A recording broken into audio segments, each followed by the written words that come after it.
The rejection that sparked a kingdom. They rejected her in front of everyone, called her worthless, threw her out like garbage. Her alpha mate chose money and power over their bond, and the entire pack watched her fall. But what they didn't know was this: the girl they discarded would return as something they couldn't control.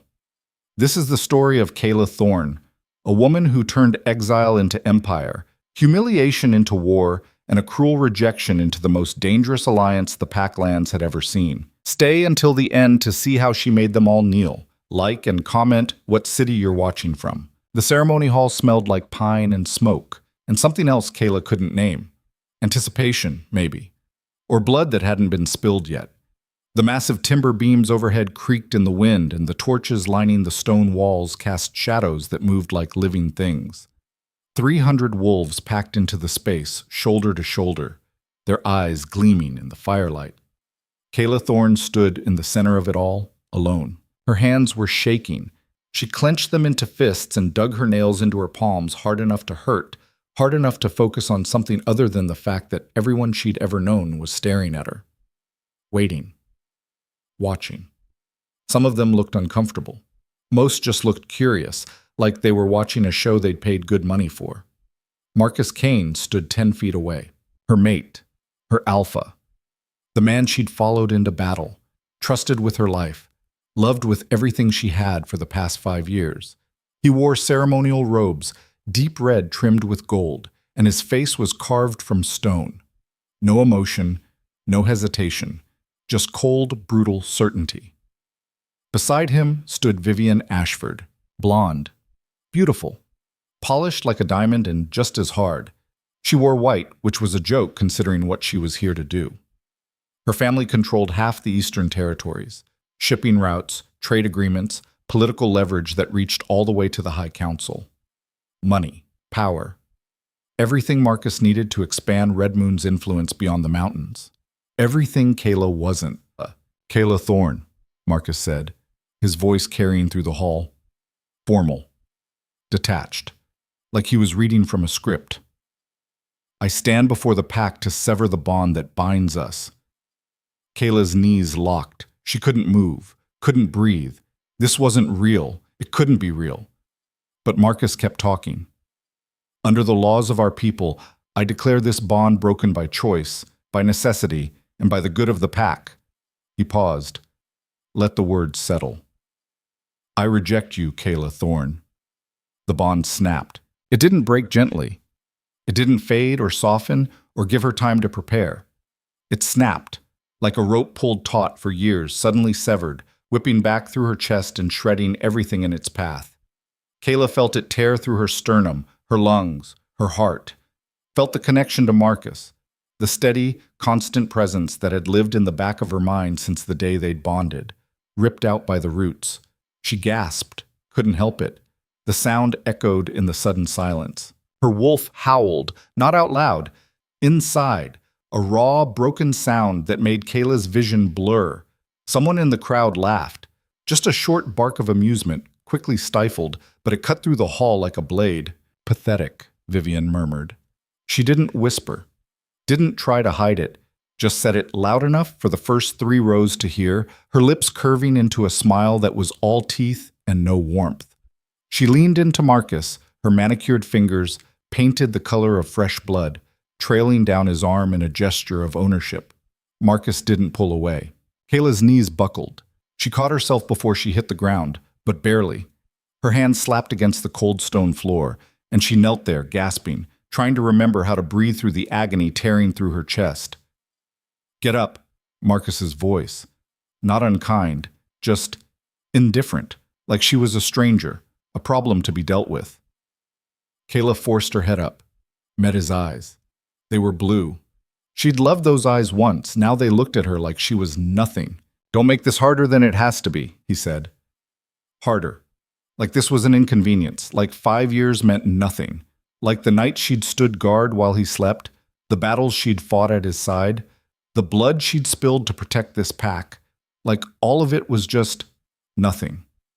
Kaela pushed herself to her feet. Her legs felt like water, but she stood, lifted her chin, refused to let them see her break. You have until dawn, Marcus announced, addressing the crowd now. Official, final.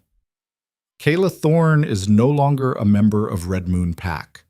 She is no longer under our protection, no longer bound by our laws.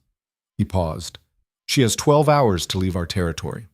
After that, she will be considered a rogue and treated as such. 12 hours. No trial. No appeal. No chance to defend herself or explain or fight back. Just exile. Just gone. Marcus, Kaela's voice cracked. She hated it. Hated the pleading edge, the desperation, but the words came anyway. Please, there has to be another way. I've given everything to this pack. It's already done, Kaela. He didn't even look at her. His hand moved to Vivian's waist, pulling her closer. The decision is made. Vivian's smile widened, triumphant, victorious. She rested her head on Marcus's shoulder, and the message was clear. I won. You lost. Get out. The crowd began to disperse. Conversations picked back up, casual, easy, like nothing had happened. Like Kaela's entire world hadn't just been obliterated in front of them. People stepped around her like she was a piece of furniture, an obstacle, already forgotten. Her best friend, Sarah, the girl she'd grown up with, hunted with, shared secrets with, walked past without a word. Their eyes met for half a second. Sarah's gaze slid away, guilty, ashamed. But not enough to stop walking. Kaela's father stood near the back of the hall. His arms were crossed, his jaw tight, and for a moment, just a moment, she thought he might say something, might step forward, might tell Marcus this was wrong. He didn't move. Pack law was pack law. Once the Alpha made the call, it was final. Even if it was your daughter standing in the center of the room with her life in pieces around her feet. Kaela was alone.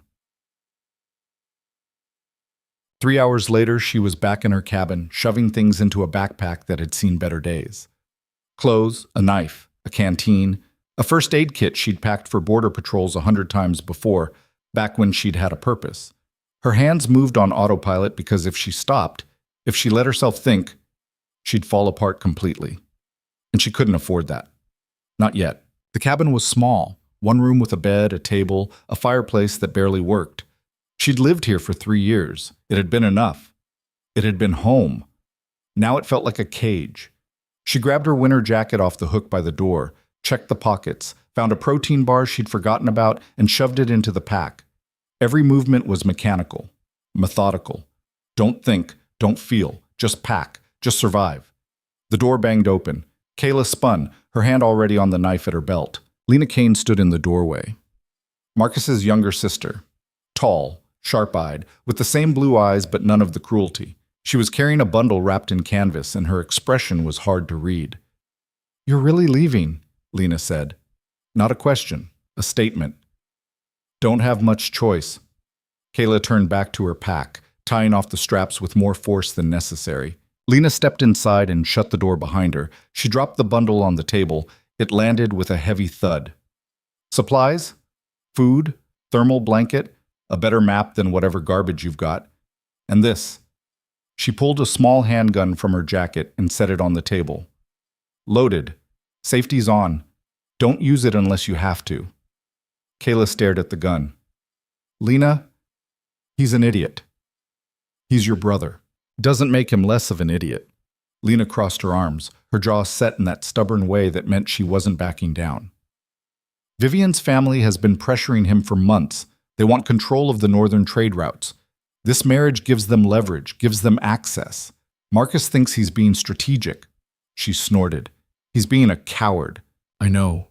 Kaela's voice came out flat, empty. She'd known for weeks, seen the signs, the late-night meetings with Vivian's father, the way Marcus started pulling away, physically and emotionally, the way he stopped looking at her like she mattered. She'd just hoped she was wrong. You could fight it, Lena said quietly. Challenge the rejection. Force a tribunal. The elders would have to hear you out. Kaela laughed. It came out harsh and bitter, scraping her throat raw. And say what? That I'm worth more than a political alliance? That my bond means something? She shook her head. They already decided, Lena. The whole pack watched him choose her. They watched me break. You think any of them are going to stand up for me now? Lena's jaw tightened. She didn't have an answer for that. Where will you go? She asked instead. Anywhere that isn't here. That's not a plan, Kaela. That's suicide. Lena grabbed her arm, forcing her to stop packing and look up. You cross the border alone, the Ironclaw pack will hunt you for sport. You know what they do to rogues. You've seen what they do. Kaela had. Bodies strung up along the border as warnings. Wolves who'd tried to pass through without permission, torn apart, and left to rot. Ironclaw didn't tolerate trespassers. They especially didn't tolerate lone wolves with no pack, no protection, no value. I'll take my chances, Kaela said. That's insane. Yeah, well, Kaela pulled her arm free. Insane is all I've got right now. Kaela, I'm done, Lena. The words came out louder than she meant them to, sharper. She took a breath, forced herself to keep going. I gave this pack everything. I fought their wars, I bled for them. I stood watch in the freezing cold while everyone else slept. I killed for them. And the second I stopped being useful, the second Marcus found someone better, they threw me away like garbage. Her voice cracked. So yeah, I'm leaving, and I'm not coming back, ever. The silence that followed was heavy. Painful. Lena stared at her for a long moment. Then she sighed, reached into her pocket, and pulled out a small leather cord. A silver charm hung from it. A wolf's head, etched in fine detail, old and worn smooth from years of handling. My grandmother's, Lena said. She held it out. It's supposed to bring protection. Probably doesn't work. But, she shrugged, I want you to have it anyway. Kaela took it. The metal was warm from Lena's body heat. She closed her fist around it. Lena, don't. Lena's voice was rough, tight. Just don't die out there, okay? Don't give them the satisfaction. She turned and walked out before Kaela could say anything else. The door shut. Kaela stood alone in the cabin, holding the charm, and let herself cry for exactly 60 seconds. Then she wiped her eyes, shoved the charm into her pocket, and finished packing. Dawn came cold and gray.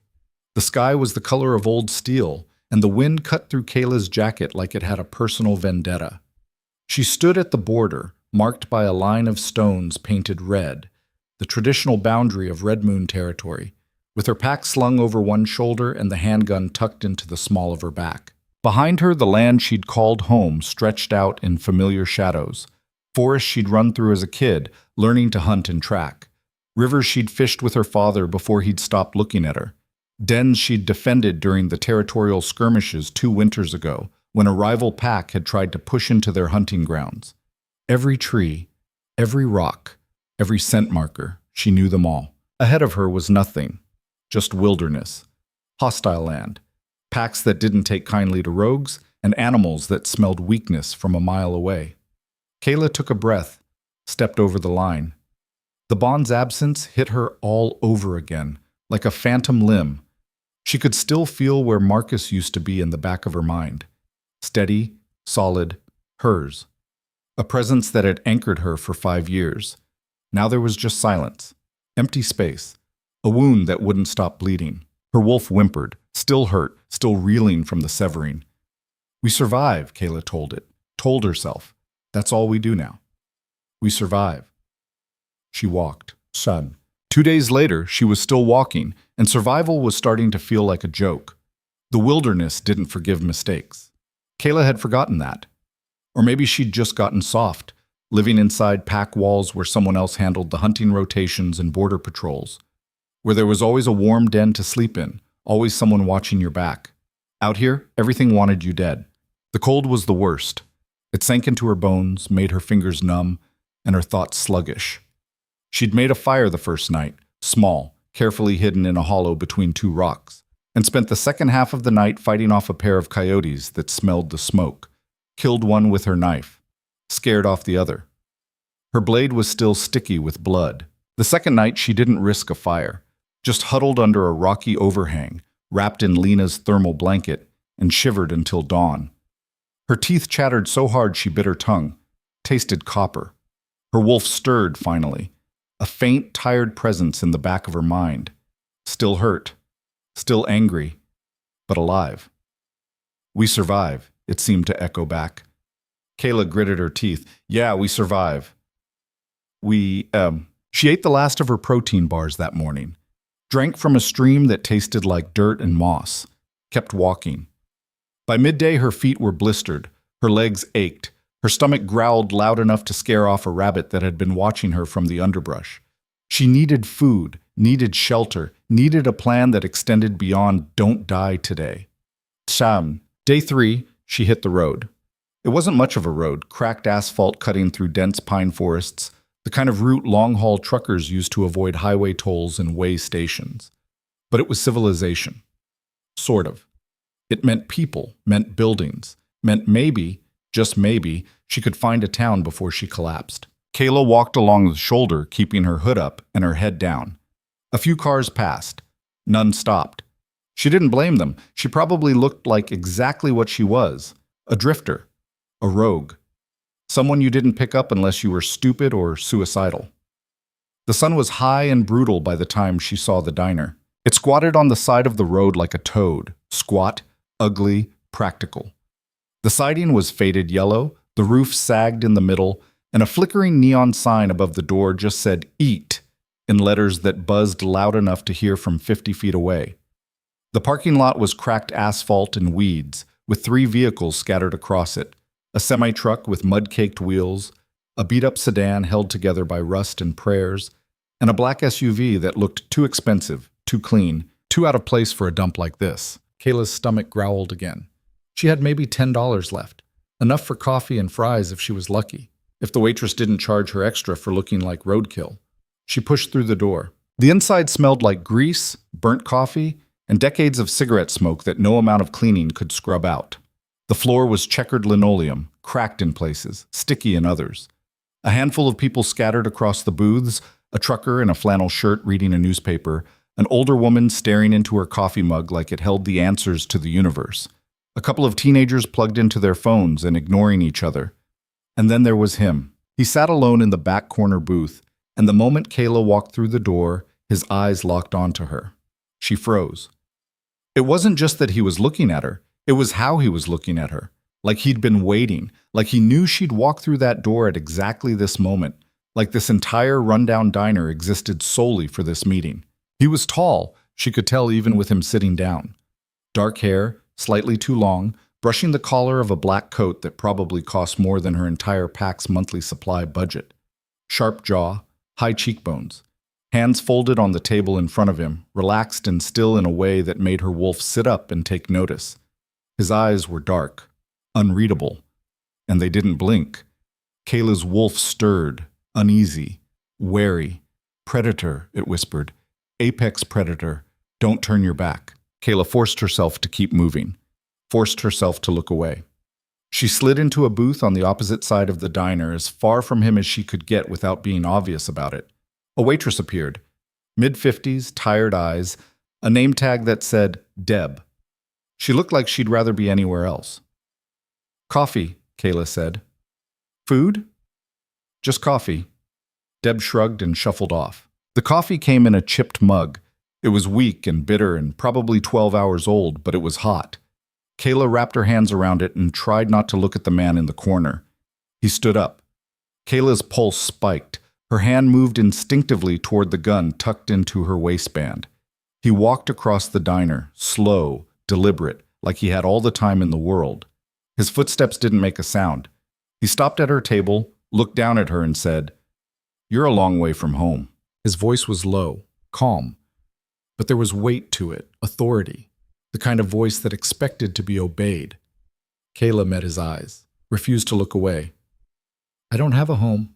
"I know." He slid into the seat across from her without asking permission, without waiting for an invitation. Just took it, like he owned the space. "You're rogue, rejected, exiled from Red Moon Pack." He tilted his head slightly, studying her like she was a puzzle he was solving in real time. "And you're in Ironclaw territory, which means you have about 6 hours before they find you." Kaela's stomach dropped. "How do you—" "I can smell it on you." He leaned back, utterly relaxed. The broken bond, the fear underneath the anger, the desperation you're trying so hard to hide. His mouth curved into something that wasn't quite a smile. "You're running, but you don't know where to. You don't have a plan. You're just hoping you make it to the next town before something kills you. Every word was true. Every word cut. Kaela's hand moved toward the knife in her pocket. If you're Ironclaw, just get it over with. I'm not Ironclaw. He said it like the idea amused him. And relax. If I wanted you dead, you'd already be dead. We wouldn't be having this conversation. She believed him. That was the worst part. She looked into those dark, unreadable eyes and knew that he could kill her before she even drew the knife, before she even thought about reaching for the gun. "What do you want?" she asked. He was quiet for a moment. Then he said, "I have a proposition." "I'm not interested." "You haven't heard it yet." "I don't care." "Marry me." Kaela blinked. The words didn't make sense. She replayed them in her head, trying to find the angle, the trick, the punchline. "What?" she said finally. "Marry me," he repeated, like it was the most reasonable thing in the world. Like he was offering her a job, not a lifetime commitment to a complete stranger. "Right now, today. I'll give you protection, status, a new identity. No pack will touch you. No rogue hunters will come after you. You'll be untouchable." She stared at him. "You're insane." "Maybe." He leaned forward, elbows on the table, eyes locked on hers. "But you're out of options. You cross into Ironclaw land, they'll tear you apart for fun. You go back to Red Moon, they'll humiliate you, make an example of you. You try to survive as a rogue?"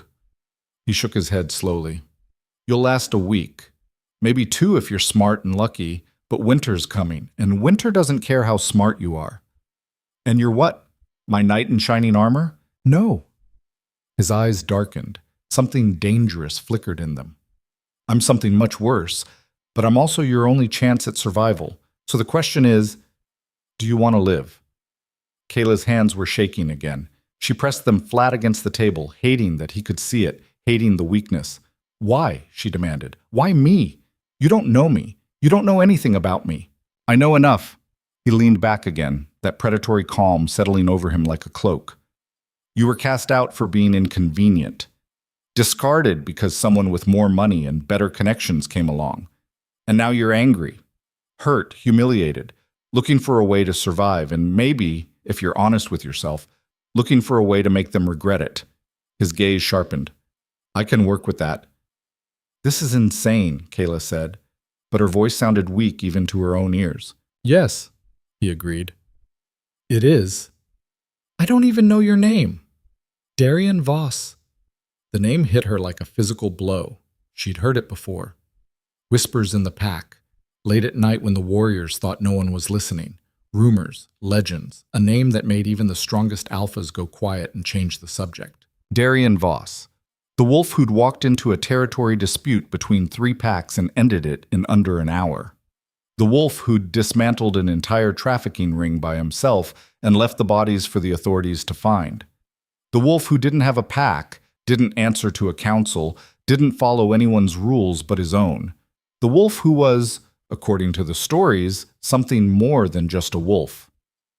"You're—" Kaela couldn't finish the sentence. "Yes." He watched her carefully, waiting to see if she'd run. "So, do we have a deal?"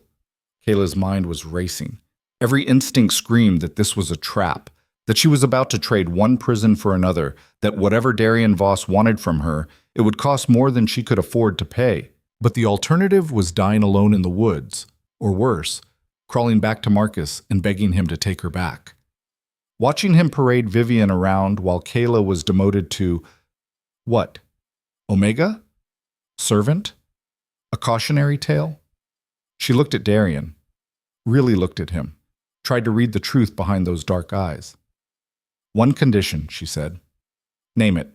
If I do this, if I marry you, I'm not your pet. I'm not some trophy you parade around to prove a point. I'm not your possession." She leaned forward, holding his gaze. "We're equals. Partners. Or the deal's off." For a long moment, Darian didn't move, didn't speak. Just studied her like he was seeing her for the first time. Then he smiled. A real smile this time, sharp and dangerous and genuinely pleased. "Deal," he said. He held out his hand. Kaela looked at it, looked at him, thought about Marcus, about Vivian, about the pack that had thrown her away like she was nothing. She took his hand. His grip was firm, warm, and the moment their skin touched, her wolf went absolutely still.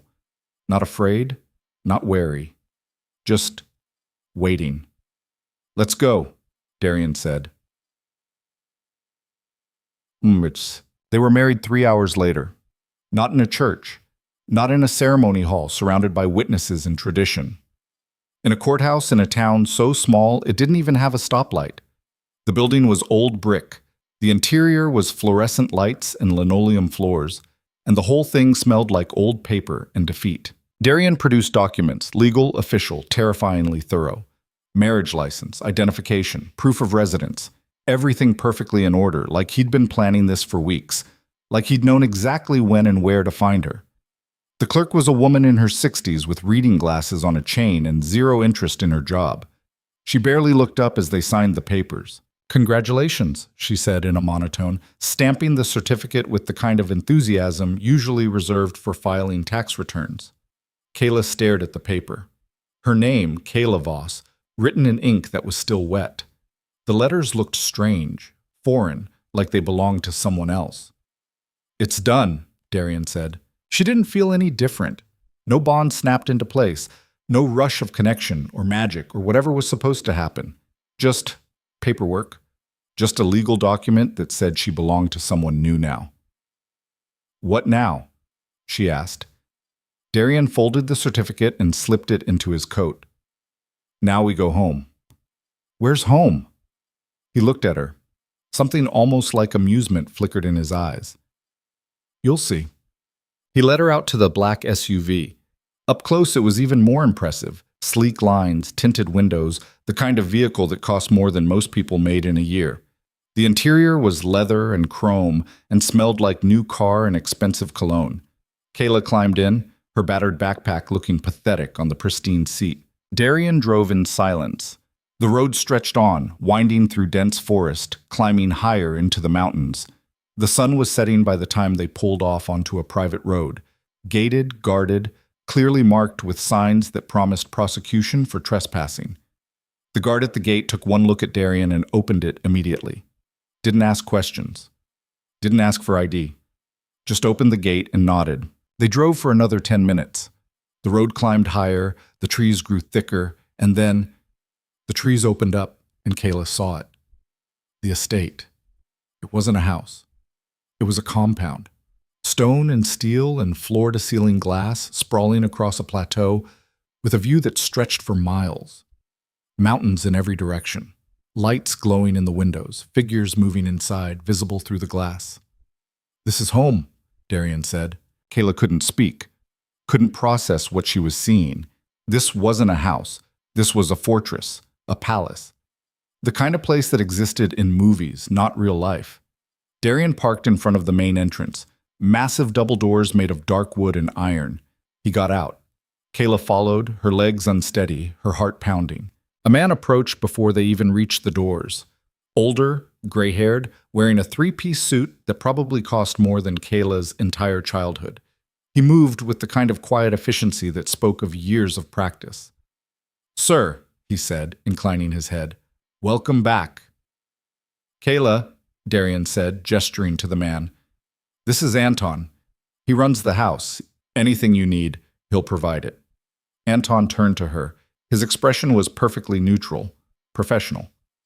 "Ma'am," he said. "Ma'am." No one had ever called her that. In Red Moon, she'd been Kaela, just Kaela.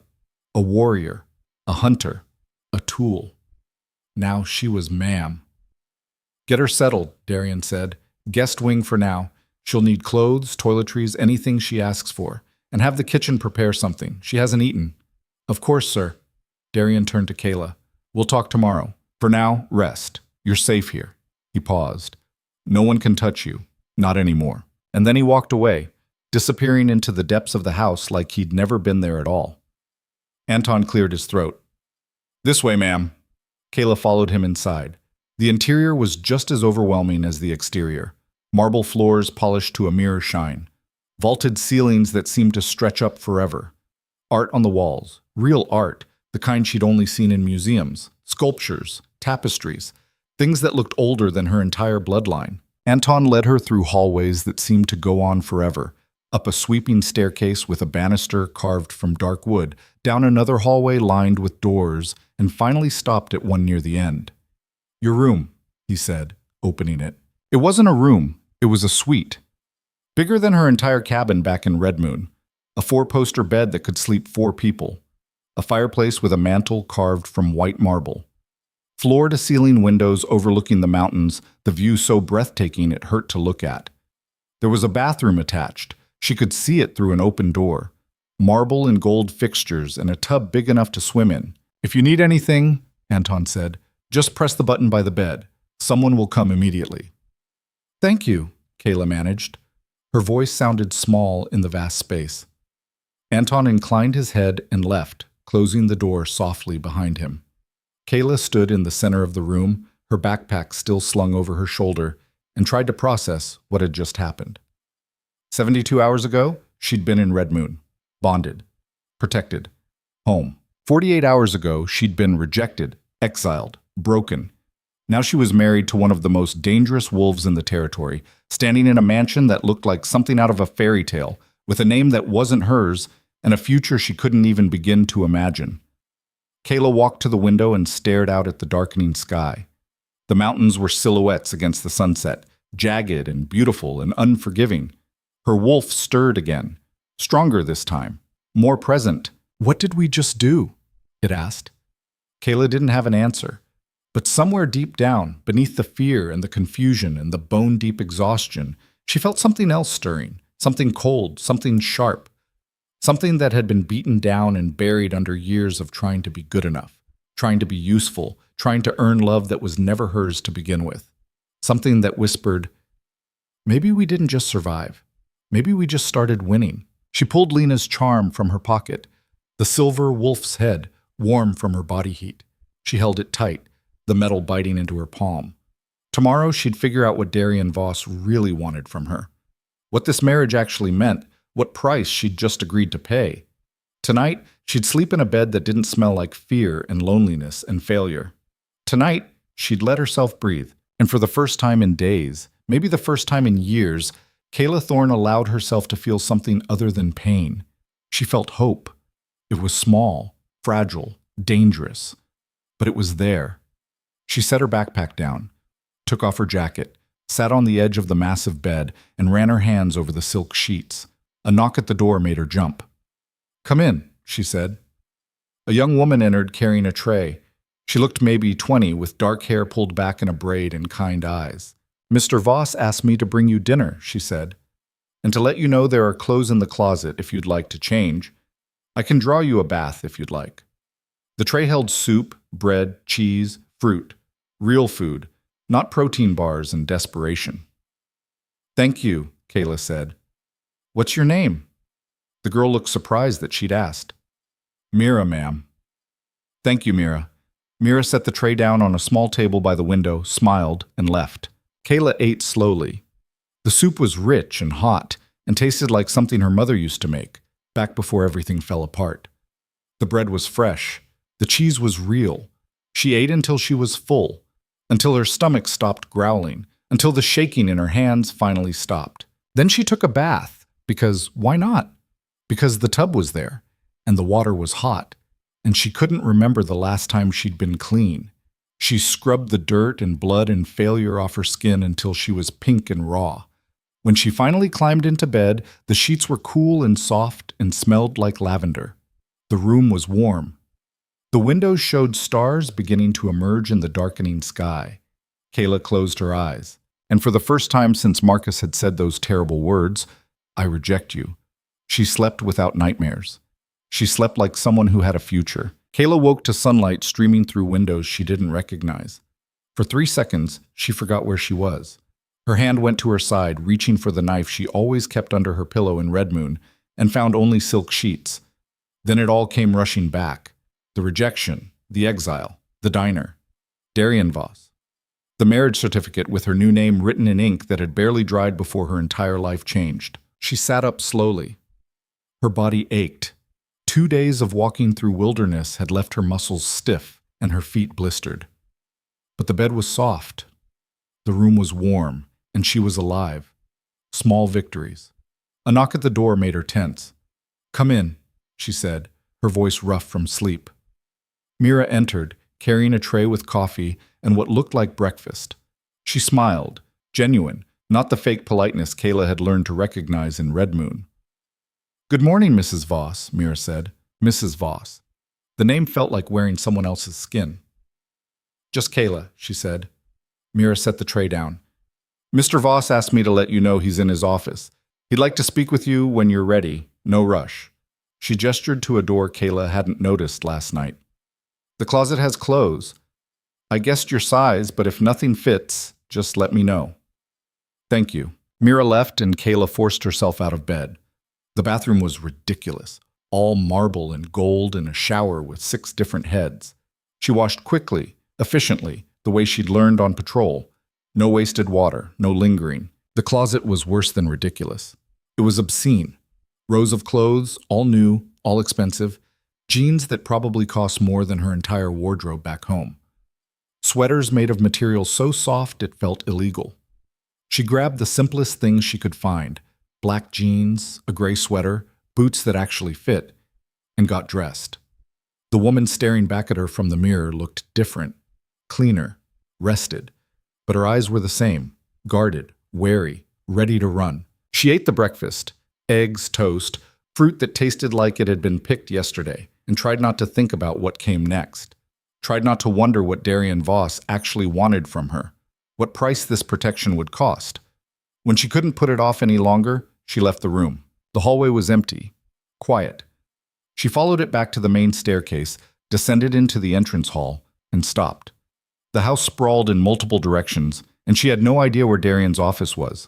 "This way, ma'am." Anton appeared from nowhere, moving with that same quiet efficiency. He led her through more hallways, past rooms she glimpsed through open doors. A library, a dining room that could seat 30, something that looked like a training gym, until they reached a set of double doors. Anton knocked once. "Mrs. Voss, sir." "Send her in." Anton opened the door and stepped aside. Kaela walked into an office that was all dark wood and leather and floor-to-ceiling bookshelves. Darian sat behind a massive desk, reading something on a tablet. He looked up as she entered, and for a moment she saw that same predatory focus from the diner, like he could see straight through her. "Sit," he said, gesturing to one of the chairs across from his desk. Kaela sat, kept her back straight, met his eyes. "Sleep well?" he asked. "Better than the last 2 nights." "Good." He set the tablet aside. "We need to talk about what happens next." "You mean the part where you tell me what you actually want from me?" His mouth curved slightly. "Direct. I like that." He leaned back in his chair. "What do you know about pack politics?" "Enough." "Then you know that power isn't just about strength. It's about alliances, perception, control." He watched her carefully. "Your former alpha made a strategic marriage to gain influence. I'm doing the same thing, except I have nothing to offer you," Kaela said. "No money, no territory, no political connections. So what's the angle?" "You," Darian said simply. "You're the angle." She didn't understand. Must have shown it on her face because he continued. Marcus Kane rejected his mate publicly to marry into wealth and power. It made him look strong, decisive, willing to make hard choices for the good of his pack. Darian's eyes darkened. But it also made him look like a coward who throws away loyalty the moment something shinier comes along. That kind of weakness? It spreads. Other packs notice. They start wondering what else he's willing to sacrifice. Kaela's stomach tightened. "And me? You're the proof of his mistake." Darian stood, walked to the window overlooking the mountains. A rejected mate who didn't crawl back begging, who didn't break, who married into a house powerful enough to make Marcus Kane look like exactly what he is, a small-time alpha playing at politics he doesn't understand. "So I'm a statement," Kaela said flatly. "You're a weapon." He turned to face her.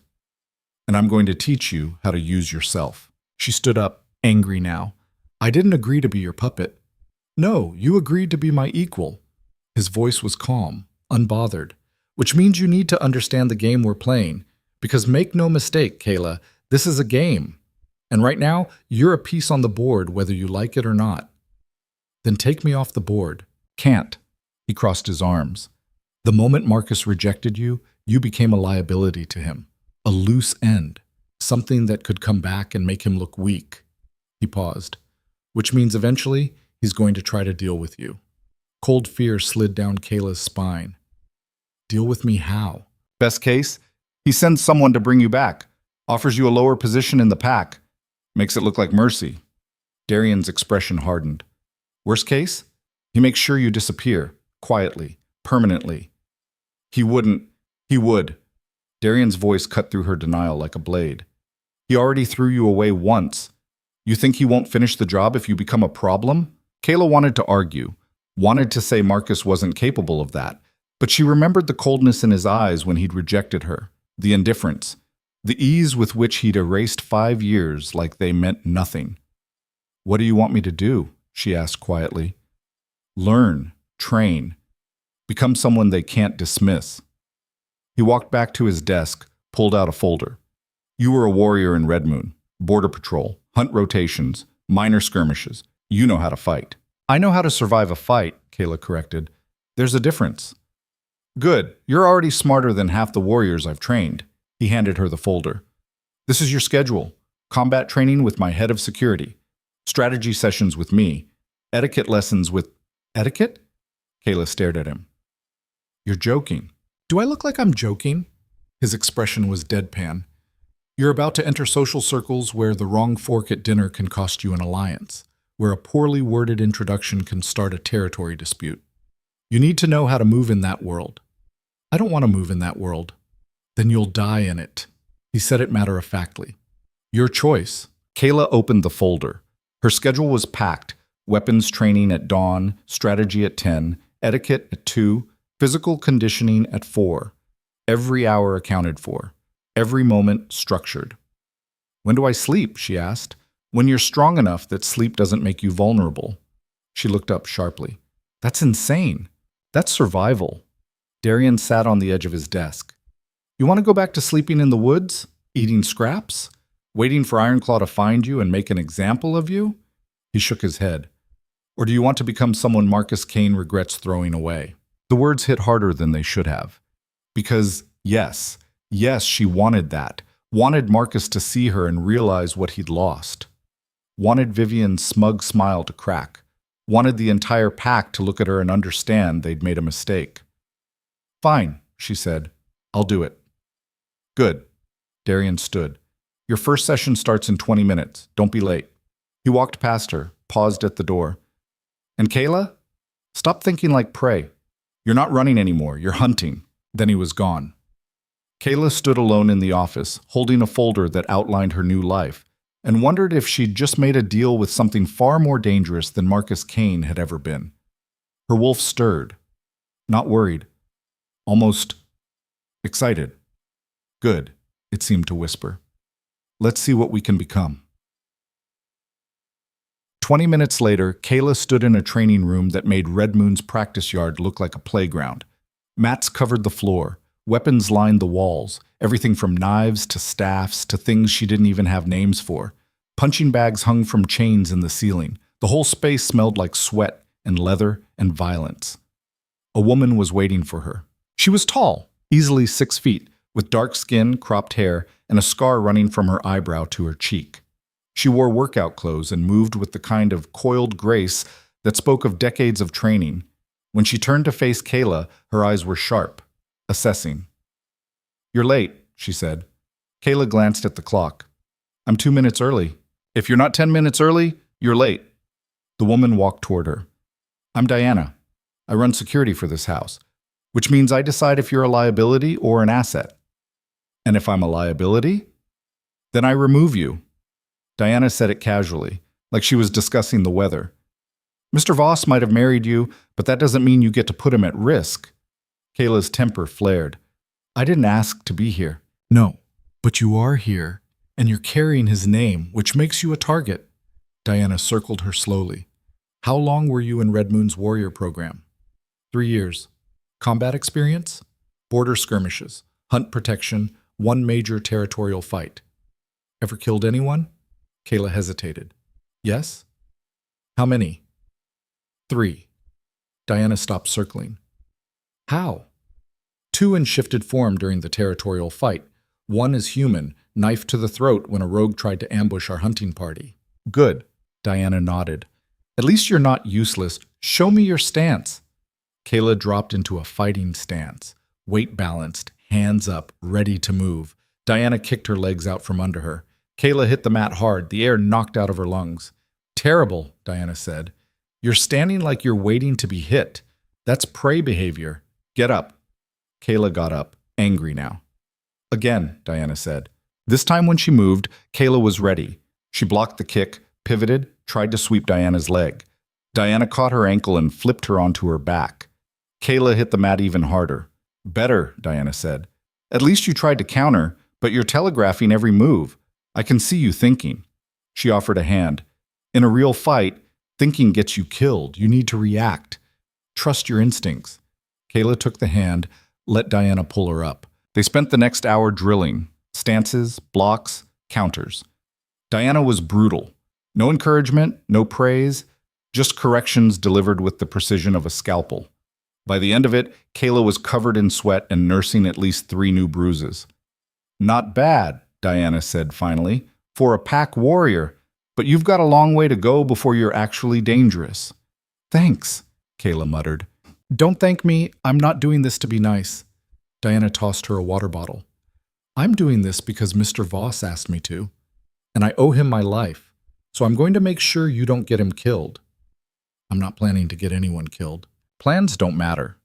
Diana's expression hardened. What matters is whether you can protect yourself when someone comes for you. And they will come, Kaela. Maybe not today, maybe not tomorrow, but eventually someone's going to test you, and when they do, you better be ready. She walked to the door, paused. Tomorrow, 6 a.m. Don't be late. Then she was gone. Kaela stood alone in the training room, her body aching, her pride bruised, and wondered what the hell she'd gotten herself into. The rest of the day was just as brutal. Strategy session with Darian turned into 3 hours of him dismantling every tactical decision she'd ever made in Red Moon.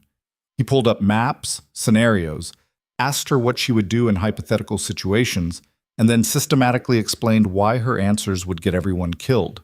You're thinking small, he said, when she suggested a defensive perimeter for a border dispute. Defensive positions are for people who've already lost. You want to win? You control the territory before the fight even starts. That's aggressive. That's smart. He leaned back. Marcus Kane thinks like you do. Defensive, reactive, waiting to see what the other side does before making a move. His eyes glinted. That's why he's going to lose. Lose what? Everything? Darian smiled. It wasn't a nice smile. But we'll get to that. Etiquette lessons were taught by an older woman named Vivian, no relation to the Vivian who'd stolen Marcus, thank God, who had the kind of stern elegance that made Kaela sit up straight without being told. You slouch, Vivian said within the first 5 minutes. I'm sitting. You're collapsing. There's a difference. Vivian walked around her. Shoulders back, chin up. You're not a servant. You're Mrs. Voss. Act like it. They spent 2 hours on posture alone, then moved to introductions, handshakes, the proper way to address different ranks, how to navigate a formal dinner without making a fool of herself. Why does any of this matter? Kaela asked, frustrated. Because perception is power, Vivian said. You could be the strongest warrior in the territory, but if you walk into a negotiation looking unsure of yourself, you've already lost. People will exploit weakness, especially in our world. Our world, Kaela repeated. You're a wolf? Was. Vivian's expression tightened. Lost my wolf in a challenge 20 years ago. Nearly died. Mr. Voss found me and offered me a place here. She met Kaela's eyes. He does that. Collects broken things and makes them useful again. The words stung more than they should have. I'm not broken, Kaela said. Then prove it. 1. By the time evening came, Kaela was exhausted. Her muscles screamed. Her head ached from information overload. She ate dinner alone in her room. Anton had brought it without being asked, and collapsed onto the bed fully clothed. Her phone buzzed. She'd almost forgotten she had it. The battery was nearly dead, and she hadn't checked it since leaving Red Moon. Probably just spam. Or maybe it was a message from Lena. Are you alive? Kaela stared at the screen for a long moment, then typed back, yes. The response came immediately. Where are you? Somewhere safe. That's not an answer. Kaela hesitated, then, I can't tell you, but I'm okay. I promise. 3 dots appeared, disappeared, appeared again. Marcus is looking for you. Kayla's stomach dropped. Why? I don't know. But he sent scouts to the border, asked around at the gas stations along Route 9. He's trying to track you. Darian had been right. Marcus was already trying to tie up loose ends. Let him look, Kaela typed. He won't find me. Kaela, be careful. Vivian's been pushing him, saying you're a threat to their alliance, that you might try to challenge the rejection. I'm not challenging anything. I'm done with Red Moon. Are you? The question hung there. Kaela didn't answer, didn't know how to. I have to go, she typed finally. Thank you for checking on me. Stay safe. Kaela set the phone down and stared at the ceiling. Her wolf paced restlessly in the back of her mind. Agitated, angry. They're coming, it whispered. We need to be ready. A knock at the door interrupted her thoughts. Come in, she called. Darian entered without waiting for further invitation. He glanced at her sprawled on the bed, still in her training clothes, and raised an eyebrow. Rough day? You could say that. Kaela sat up. Diana's trying to kill me. Your strategy lessons made me feel stupid, and Vivian thinks I'm broken. Are you? No. Then prove her wrong. He walked to the window, looked out at the darkening mountains. I got word from my contacts. Marcus sent scouts to the border towns. He's looking for you. I know. Lena told me. Darian turned. You're still in contact with his sister? She's my friend. She's his family, which makes her a liability. Kaela stood, angry now. She's the only person in that pack who gave a damn about me. I'm not cutting her off. I'm not asking you to. His voice was calm. But you need to be careful what you tell her. Information travels, especially in pack families. She wouldn't betray me.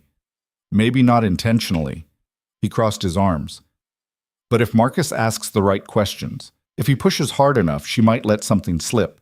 And that puts you at risk. Kaela wanted to argue, but she knew he was right. Lena loved her brother. If it came down to choosing sides. What do we do? She asked. We accelerate the plan. What plan? Darian smiled, that dangerous predatory smile that made her wolf go still.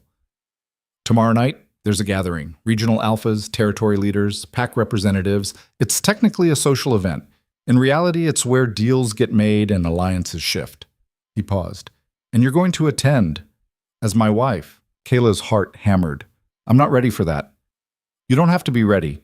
You just have to show up. He walked toward the door. Vivian will prepare you. Diana will brief you on security protocols. And I'll be there the entire time. Why are we doing this? He stopped at the door, looked back at her. Because the best way to protect yourself from Marcus Kane is to make sure everyone knows you're untouchable. And the best way to do that, his eyes glinted, is to make him watch while I introduce you as mine. Then he left. Kaela stood alone in the room, her pulse racing, her mind spinning. Tomorrow night, a room full of alphas, pack leaders, people who would see her as Marcus Kane's discarded mate, a curiosity, a weakness, unless she made them see something else. Her wolf stirred, not afraid anymore, hungry. Show them, it whispered. Show them what they lost. Kaela walked to the mirror, looked at herself. The girl staring back wasn't the same one who'd stood in that ceremony hall 3 days ago. She was harder now, sharper, angrier, good. She pulled out her phone, sent one more message to Lena. If Marcus asks about me, tell him I'm fine. Tell him I've moved on. Tell him I'm done being his problem. The response came fast. What are you planning? Kaela smiled. It felt strange on her face. Unfamiliar, but right. Something he's going to regret. She turned off the phone. Tomorrow night, Marcus Kane would learn that throwing her away was the biggest mistake of his life. And Kaela Voss was going to make sure everyone else learned it too. The dress arrived at noon. Kaela stared at it hanging on the back of her door, deep emerald green, floor length, with a neckline that would make her grandmother roll over in her grave. It was beautiful, intimidating, the kind of thing Vivian Ashford would wear. I can't wear this, she said. Vivian stood beside her, arms crossed, looking thoroughly unimpressed. Why not? Because I'll look like I'm trying too hard. You are trying. That's the point. Vivian walked over, ran her fingers along the fabric. This dress says you're not ashamed, not hiding, not apologizing for existing. She met Kaela's eyes. Which is exactly what you need to say tonight. Kaela wanted to argue, wanted to grab her jeans and boots and tell them all to go to hell. But she'd made a choice. She'd agreed to this. And backing out now would prove everyone right, that she was just a scared girl playing at being something she wasn't. Fine, she said. But if I fall on my face in those heels, you won't. Vivian's expression softened slightly. I've been teaching you to walk in them for 3 days. You're ready. 3 days. It felt like 3 weeks. Diana had been relentless with combat training. Kaela's body was a roadmap of bruises. Darian's strategy sessions had evolved into full-scale scenario planning, where he'd throw hypothetical crises at her and demand solutions in under 30 seconds. And Vivian had drilled her on everything from proper introductions to which fork to use for which course until Kaela could recite it in her sleep. She was exhausted, terrified, and absolutely done with being afraid. Let's get this over with, Kaela said. 2 hours later, she stood in front of the mirror and barely recognized herself. The dress fit perfectly, hugging her in ways that made her feel both powerful and exposed. Her hair, usually pulled back in a practical braid, hung loose in dark waves around her shoulders. Vivian had done her makeup, subtle but effective, emphasizing her eyes and the sharp line of her cheekbones. She looked dangerous. Good, Vivian said, stepping back to assess her work. You look like someone who belongs at Darian Voss's side. A knock at the door. Anton's voice. The car is ready, ma'am. Kaela took a breath, slipped on the heels, walked to the door without stumbling. Small victories. Darian was waiting in the entrance hall. He wore a black suit that probably cost more than a car, and when he looked up at her descending the stairs, something flickered in his eyes. Surprise, maybe. Or approval. You clean up well, he said. I was about to say the same thing. His mouth curved slightly. He offered his arm. Ready? No. Good. Means you're thinking clearly. He led her toward the door. Remember, you're not there to impress anyone. You're there to be seen. Let them wonder. Let them speculate. And above all, let them see that Marcus Kane's mistake is now mine to use however I want. Romantic, Kaela muttered. This isn't romance. This is war. He opened the car door. Get in. The drive took 40 minutes, long enough for Kaela's nerves to fray and her mind to conjure 1,000 ways this could go wrong. What if she said the wrong thing, used the wrong fork, tripped in these ridiculous heels and proved she was exactly what they expected, a nobody pretending to be somebody? Stop, Darian said. Kaela blinked. What? I can hear you spiraling from here. He glanced at her. You're thinking about all the ways you could fail, all the ways they could see through you. Isn't that what you told me to worry about? No, I told you to be aware. There's a difference. He turned his attention back to the road. You're going to make mistakes tonight. Someone will say something you don't know how to respond to. You'll probably use the wrong title at least once, and none of it will matter. How does none of it matter? Because they're not looking at your etiquette. They're looking at me. His voice hardened. And they're wondering why I married a rejected wolf with no pack, no status, and no obvious value. That curiosity, that's your weapon. Let them wonder. Let them try to figure it out. And while they're busy speculating, we'll be 10 moves ahead. The car slowed. Kaela looked out the window and felt her stomach drop. The venue was a mansion that made Darian's estate look modest. All glass and stone and dramatic lighting, perched on a cliff overlooking the valley. Cars lined the circular drive. Luxury vehicles, each one worth more than everything Kaela had owned in her entire life. People in formal wear moved through the entrance, laughing and talking like this was just another Tuesday. I can't do this, Kaela said. Yes, you can. Darian's voice was firm. Because the alternative is going back to sleeping in the woods and waiting for someone to kill you. Is that what you want? No. Then get out of the car. She got out. The moment her heels hit the pavement, she felt eyes turn toward her. Whispers started immediately. She heard fragments. Who is that? Is that Voss? Wait, is that the Red Moon girl? and forced herself to keep her head up. Shoulders back. Vivian's voice in her head. You're not a servant, you're Mrs. Voss. Act like it. Darian appeared at her side, offered his arm. Smile, he murmured. Like you know something they don't. Kaela smiled. It felt fake, but she held it. They walked through the entrance together. The interior was overwhelming. Crystal chandeliers, marble floors, enough wealth on display to fund a small country. People filled the space, clustered in groups, drinks in hand, conversation flowing like water. And every single one of them turned to stare as Darian and Kaela entered. The room went quiet.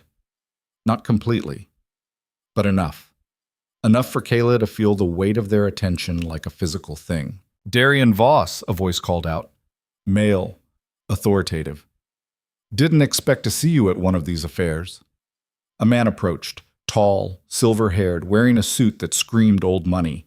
His eyes were sharp, calculating, and they swept over Kaela with undisguised curiosity. Richard, Darian said, his tone neutral. Always a pleasure. Is it? Richard's smile didn't reach his eyes. And who's this? My wife.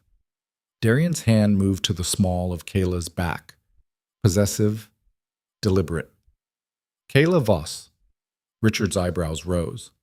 Wife. How unexpected. He extended a hand to Kaela. Richard Hale, I oversee the Northern Territories. Kaela shook his hand. Firm grip.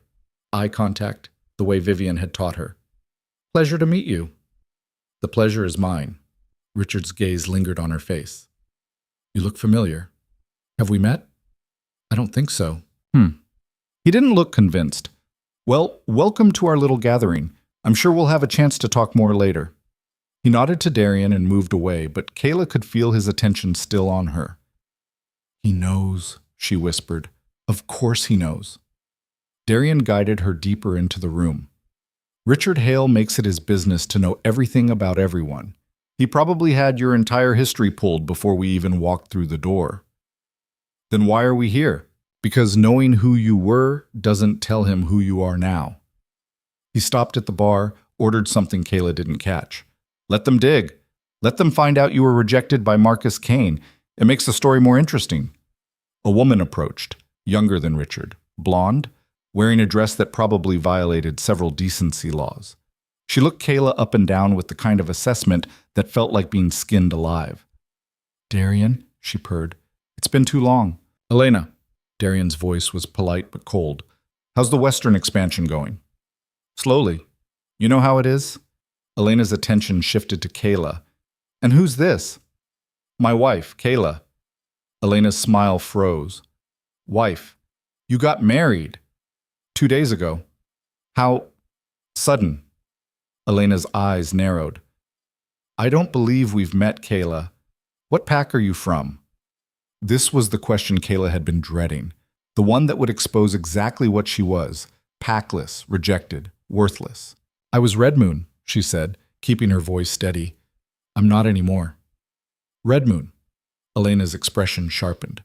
Wait, you're the one Marcus Kane rejected for that Ashford girl. She laughed. It was not a kind sound. Oh, this is rich. Darian Voss married Marcus Kane's leftovers. The words hit like a slap. Kaela felt her face heat, felt shame crawl up her spine. Darian's hand tightened on her waist. Careful, Elena. Oh, don't be so sensitive. I'm just stating facts. Elena looked at Kaela with something like pity. Although I have to say, trading down from an alpha to, well, whatever this is, that must have been quite the blow to your ego. Elena. Darian's voice dropped. Went cold. Dangerous. Walk away. Now. Elena's smile faltered. She glanced at Darian's face, saw something there that made her take a step back. I didn't mean, yes, you did. He didn't raise his voice, didn't have to. And you're going to apologize to my wife, or we're going to have a very different conversation. The room had gone quiet again. People were watching, waiting to see what would happen. Elena's face went pale. I apologize, she said stiffly. I spoke out of turn. Yes, Kaela said, finding her voice. You did. Elena turned and walked away fast enough that it almost looked like running. Kaela's hands were shaking. She clenched them into fists, tried to control her breathing. That, Darian said quietly, is why we're here. To show them that disrespecting you has consequences. She called me leftovers. She called you something she's jealous of. He guided her toward a quieter corner. Elena's been trying to secure an alliance with me for 3 years. The fact that I married someone else, someone she considers beneath her, is driving her insane. I don't care about her jealousy. I care that everyone here thinks the same thing she does. Let them think it. His eyes met hers. It won't matter after tonight. Before Kaela could ask what that meant, a commotion erupted near the entrance. Voices raised, someone shouting, the crowd parted, and Kaela's blood turned to ice. Marcus Kane stood in the doorway, Vivian Ashford at his side. And behind them, 3 Red Moon warriors in formal wear that didn't quite hide the weapons they carried. Marcus's eyes scanned the room. Locked onto Kaela, his face went white, then red, then something darker. "You," he said, his voice carrying across the suddenly silent space. "What the hell are you doing here?" Kaela couldn't move, couldn't breathe. Seeing him here, now, in this place where she was supposed to be safe, it brought everything back. The rejection, the humiliation, the pain of the bond snapping. Darian stepped in front of her.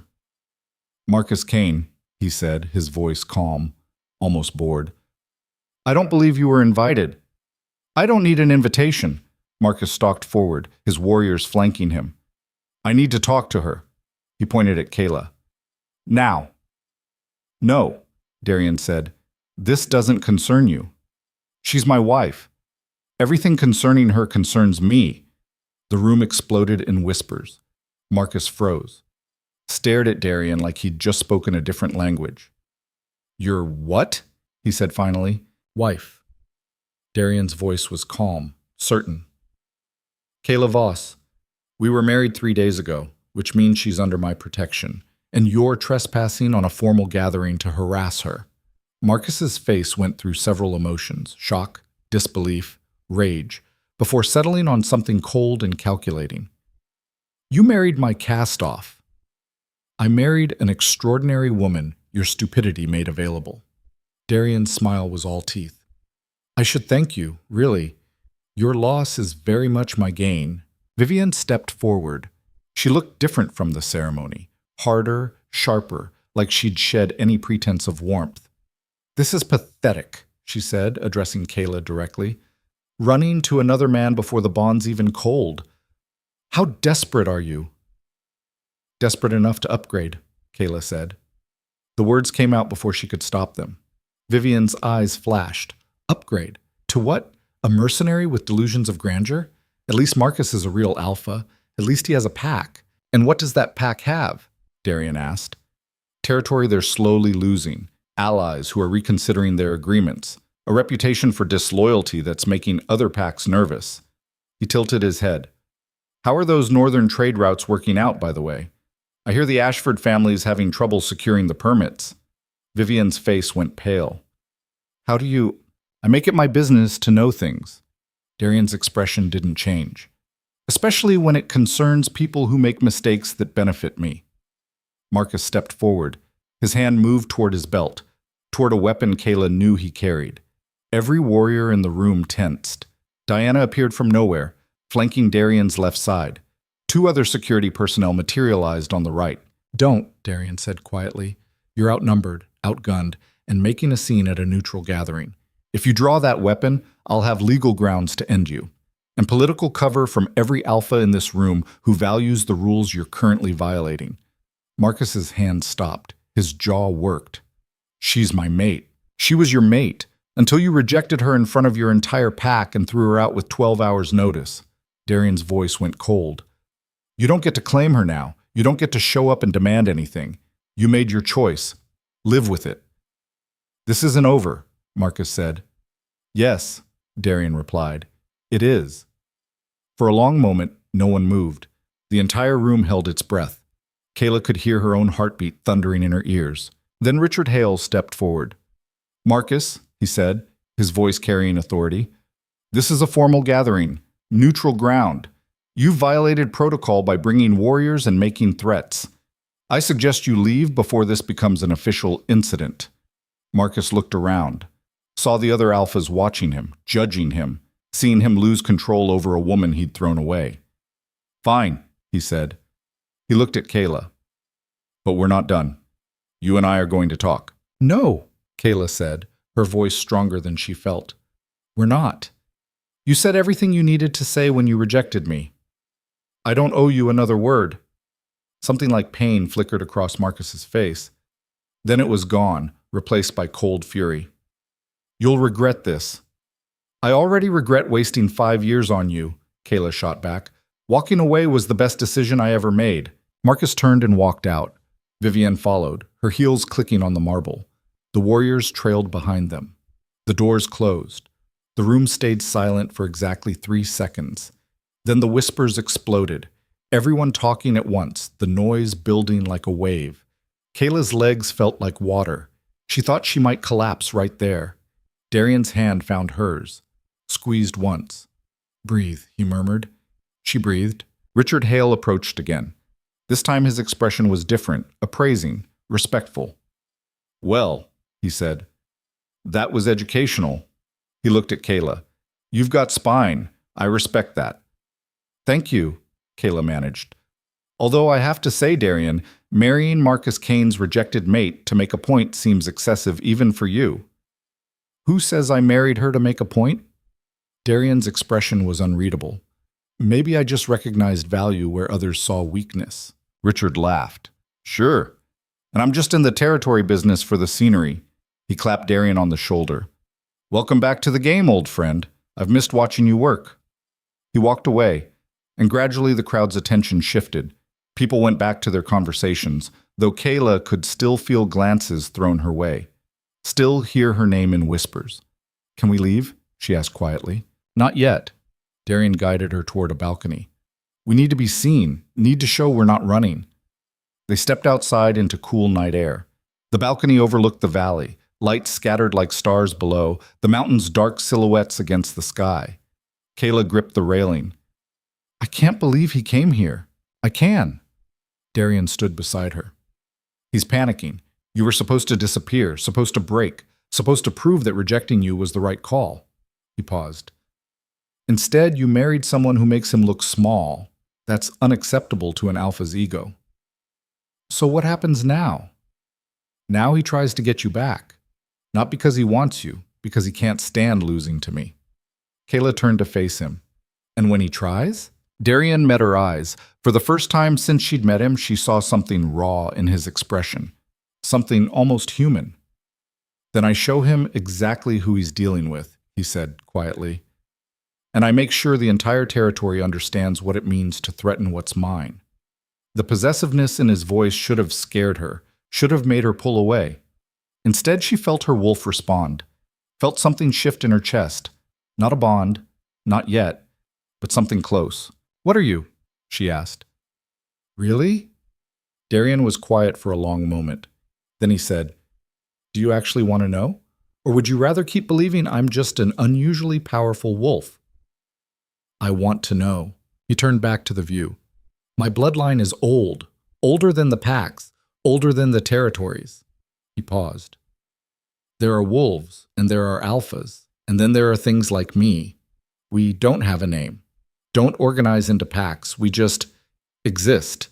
And we're strong enough that even the High Council doesn't try to control us." "How strong?" "Strong enough that Marcus Kane bringing 3 warriors tonight was suicide if I decided to make it one." He looked at her. "Strong enough that if he comes for you again, it won't matter how many wolves he brings. I'll end him." Kaela should have been terrified, should have been appalled. Instead, she felt safe, protected in a way she'd never been with Marcus, who'd always seemed more interested in how she could serve the pack than whether she was okay. "Why did you really marry me?" she asked. "I told you." "No. You told me the strategic reasons, the political reasons." She stepped closer. "But you could have done all of that without actually marrying me. Could have offered protection without tying yourself to someone you barely know. So why?" Darian was silent for a long time. Long enough that Kaela thought he wouldn't answer. Then he said, "Because I recognized what you were." "And what's that? Dangerous." He smiled slightly. "You just didn't know it yet. Marcus Kane saw weakness, saw someone he could control and discard when convenient. I saw potential. Saw rage you were keeping buried. Saw someone who would rather die than crawl back and beg. He met her eyes. And I thought, if I could help you become what you're capable of becoming, you'd be the most powerful weapon anyone's ever thrown away. So I'm a weapon. No. His voice softened. You're a partner, but first, you have to learn to use the power you have. Before Kaela could respond, Diana appeared in the balcony doorway. Her expression was tight, worried. We have a problem, she said. Darian's entire demeanor changed. What kind of problem? Scouts just reported movement on the south perimeter of your estate. At least 15 wolves. Military formation. She paused. Red Moon insignia. Kaela's blood ran cold. He's attacking your house? Looks like it. Diana's hand moved to her weapon. They're trying to breach the gate. Darian's face went absolutely still. Then he smiled. It was the most terrifying thing Kaela had ever seen. Good, he said quietly. I was hoping he'd do something stupid. He turned to Kaela. Stay with Diana. Don't leave her side. Understand? What are you going to do? What I should have done the moment he walked in here. Darian's eyes had gone completely black.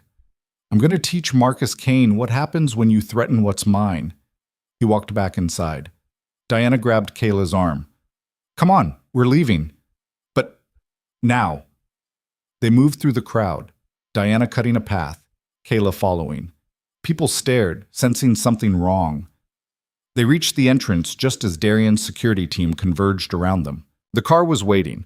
Diana shoved Kaela inside, climbed in after her. Drive, she snapped at the driver. What about Darian? Kaela asked. He doesn't need protection. Diana's voice was grim. Marcus Kane does. The car sped away from the mansion. Kaela looked back through the rear window, saw Darian standing in the entrance, surrounded by his people. Saw him shift, not into a wolf, but into something else. Something bigger. Something that made the air around him shimmer. What is he? She whispered. Diana didn't answer. They drove in tense silence for 20 minutes. Then Diana's phone rang. She answered, listened, and her expression went from tight to shocked. You're sure? She said. Pause. All of them? Another pause. Understood. She hung up. What happened? Kaela demanded. Diana looked at her. Darian reached your estate in under 15 minutes, found Marcus's assault team trying to breach the walls. She paused. He didn't kill them. Didn't have to. Just made them submit. All 15 warriors on their knees, necks bared, too terrified to move. And Marcus? Wasn't with them. Sent his warriors to do his dirty work while he stayed safe at Red Moon. Diana's expression hardened. Coward move. Kaela's phone buzzed. A message from an unknown number. This isn't over. You think you're safe with him? He'll use you and throw you away just like I did. Come home before it's too late. Marcus. Kaela stared at the message. Thought about the man who'd rejected her. The man who'd just sent 15 warriors to attack the home of the person protecting her. The man who claimed to want her back but wasn't brave enough to come get her himself. She typed back, I am home, and you're the one who should be scared. She hit send, blocked the number. Diana watched her. You okay? No, Kaela said honestly. But I will be. The car pulled up to the estate. The gates opened, no signs of damage, no evidence of the attack except for the warriors being loaded into the transport vehicles by Darian's security team. They looked broken, terrified. Kaela got out, walked past them, didn't look back. Darian was waiting inside. He'd shifted back to human, was wearing a shirt someone had provided, and looked completely calm, like he hadn't just demolished 15 trained warriors without breaking a sweat. You okay? He asked. Are they? Kaela gestured toward the windows, where the warriors were being driven away. They'll live, traumatized. Probably won't be able to shift for a few days, but alive. His expression hardened. I sent a message back with them, made it very clear what happens if Marcus tries this again. What message? That the next time he comes for you, I won't be merciful. Darian's eyes met hers. That you're under my protection, in my home, bearing my name, and anyone who touches you answers to me. Kaela's wolf stirred. Not afraid, not angry, almost content. Thank you, she said quietly. Don't thank me yet. Darian's voice was grim. This is just the beginning. Marcus won't stop. His pride won't let him. And eventually, we're going to have to end this. How? By making him regret ever letting you go. He turned toward his office. Get some rest. Tomorrow we start planning the real war. Kaela stood alone in the entrance hall, her heart still racing, her mind spinning with everything that had happened. She'd faced Marcus, stood her ground, watched Darian dismantle an entire assault team without hesitation, and for the first time since the rejection, she didn't feel like prey. She felt like a predator learning to hunt. Her phone buzzed again. Lena this time. What the hell did you do? Marcus came back furious. Won't tell anyone what happened, just locked himself in his office. The whole pack is freaking out. Kaela smiled, typed back. I told you, I'm done being his problem. Now he's mine. She turned off her phone and walked upstairs. Tomorrow, the real war began. Tonight, she'd sleep knowing Marcus Kane finally understood what he'd lost. And that was worth everything. Kaela woke to sunlight and silence. For a moment she lay still, listening to the quiet. No warriors shouting on the training grounds, no pack business bleeding through thin cabin walls, no constant reminder that she existed to serve something larger than herself. Just peace. It felt wrong, like waiting for a blow that never came. She got up, showered, dressed in the training clothes that had become her uniform. Her body ached less now. 3 weeks of Diana's brutal regimen had turned bruises into muscle, hesitation into reflex. She could hold her own in a fight, maybe even win one. The question was whether that would be enough. Downstairs, she found Darian in his office, surrounded by screens displaying information she didn't fully understand. Maps, financial reports, what looked like surveillance footage. He glanced up when she entered. Coffee's on the desk, he said. She poured herself a cup. What are you doing? Research. He gestured to one of the screens. Marcus Kane's pack financials, trade agreements, supply chain dependencies. Kaela moved closer. The numbers meant nothing to her, but the tone in Darian's voice did. You're going after his money. I'm going after everything. He pulled up another window. Contracts, official-looking documents with multiple signatures. Red Moon's territory expansion depends on 3 key trade routes. 2 of them run through neutral zones controlled by families I have connections with. The third goes through Ashford land. Vivian's family. Exactly. Darian's smile was cold. And the Ashfords are overextended. They've been borrowing against future profits to fund their expansion, which means they're vulnerable. Kaela sat down. I don't understand. How does this help us? Because Marcus needs those routes to make his marriage worth it. The whole point of bonding with Vivian was to secure Ashford resources and territory access. Darian leaned back. If the Ashfords suddenly can't deliver, if their agreements start falling apart, if their financing dries up, then Marcus's strategic marriage becomes worthless. And he looks like an idiot who threw away a loyal mate for nothing.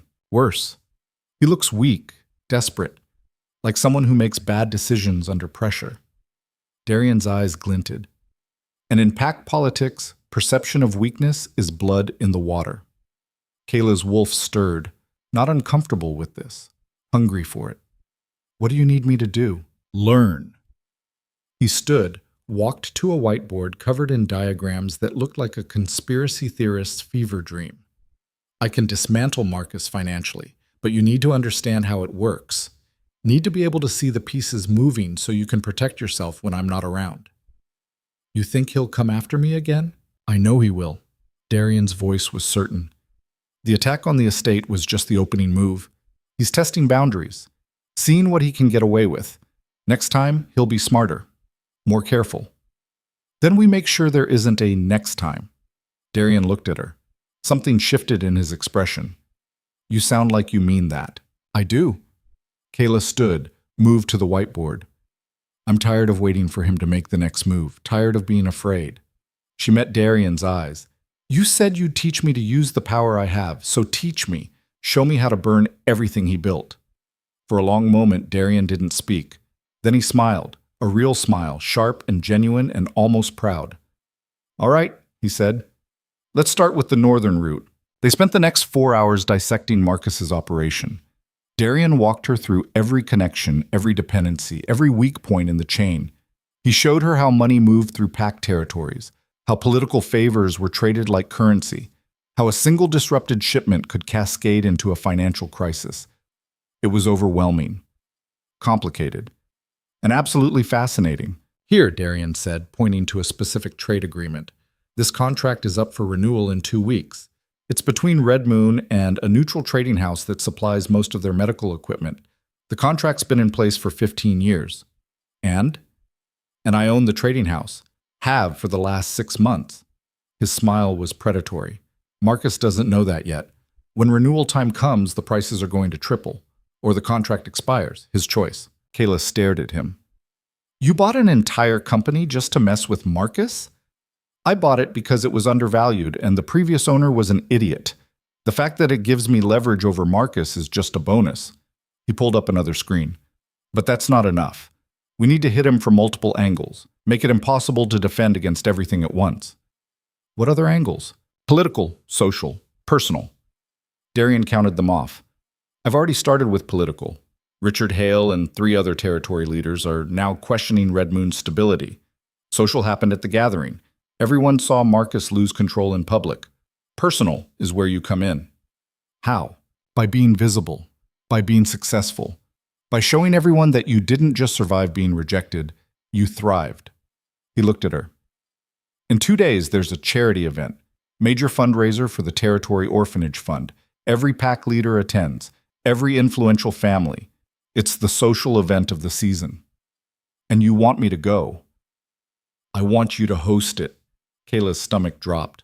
What? The event was supposed to be at the Ashford estate, but I made some calls, pulled some strings, convinced the organizing committee that my estate would be more suitable. Darian's expression was calculating, which means you'll be the hostess.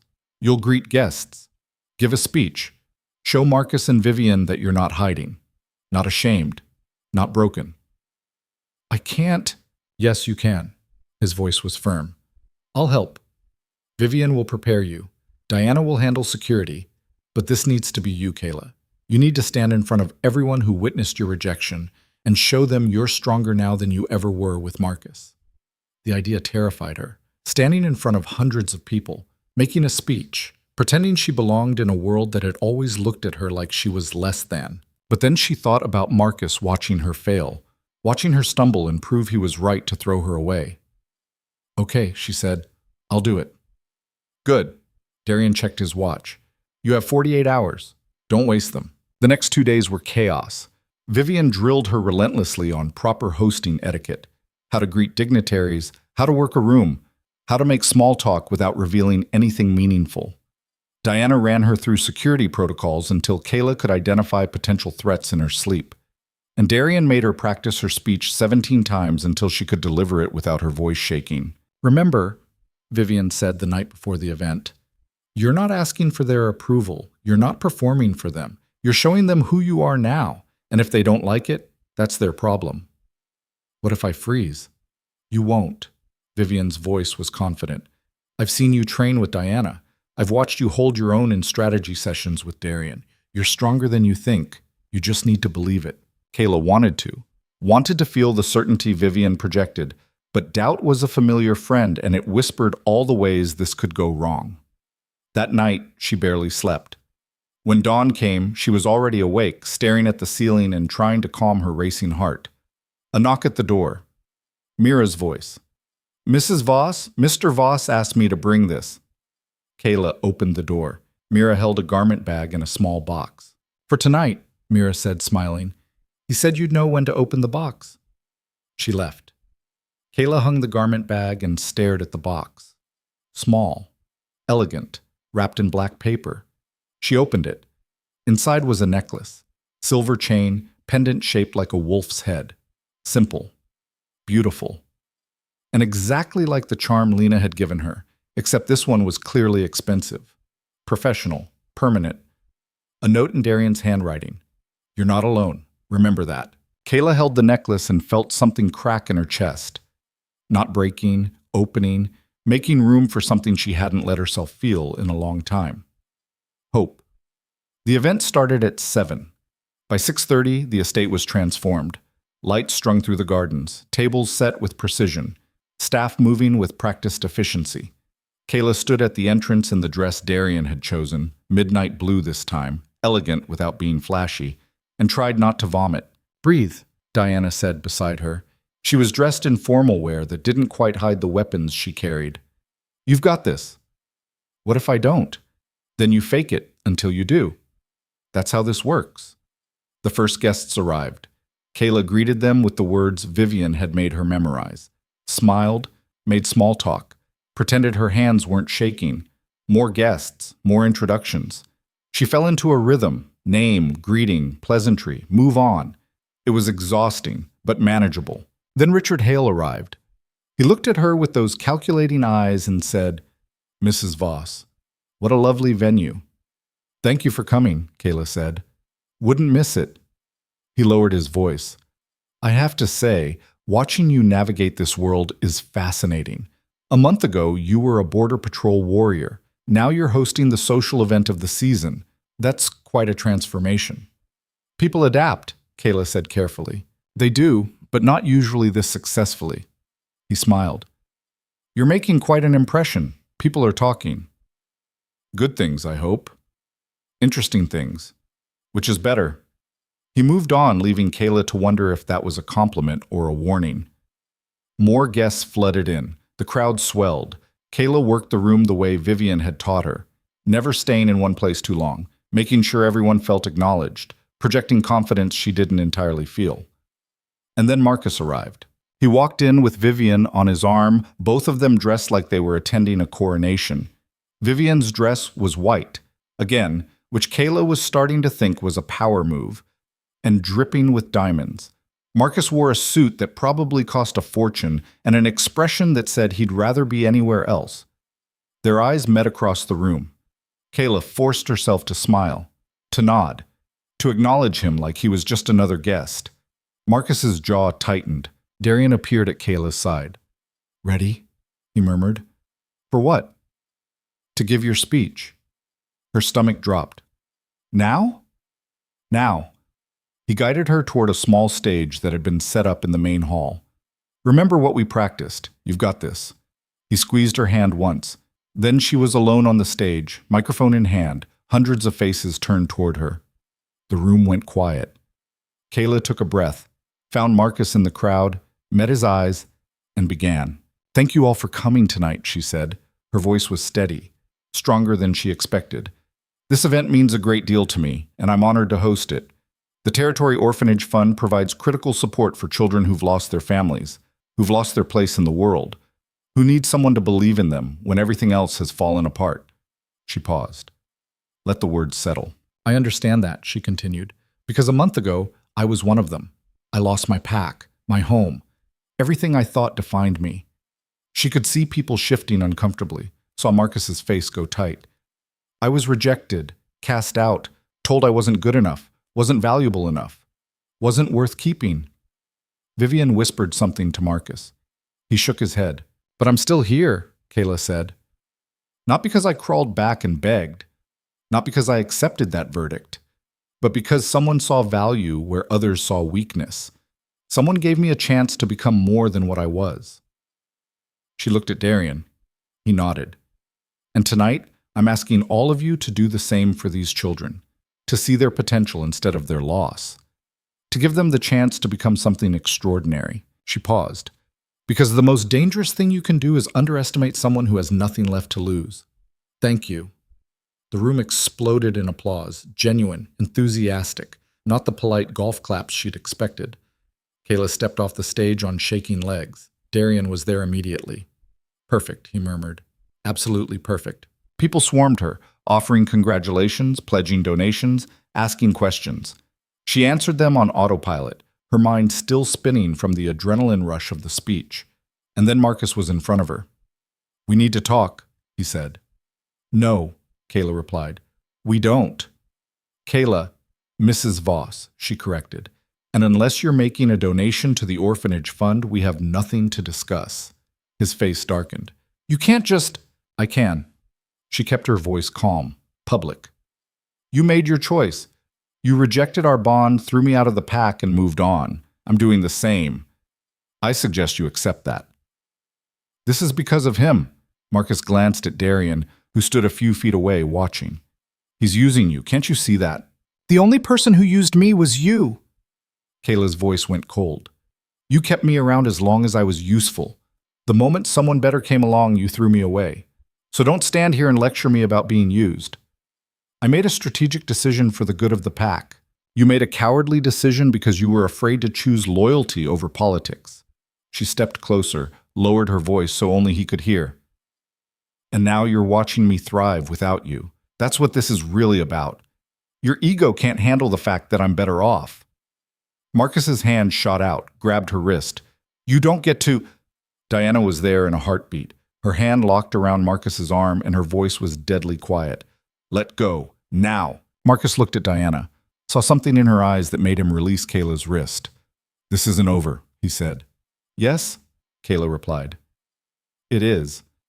You just don't want to admit it. She walked away, left him standing there, felt his eyes burning into her back. The rest of the event passed in a blur. More donations than expected, more praise, more people treating her like she mattered. When the last guest finally left, Kaela collapsed into a chair in Darian's office. Her feet hurt. Her face hurt from smiling. But she'd done it. She'd survived. You were incredible, Darian said, pouring her a drink. I almost threw up 3 times. But you didn't. That's what matters.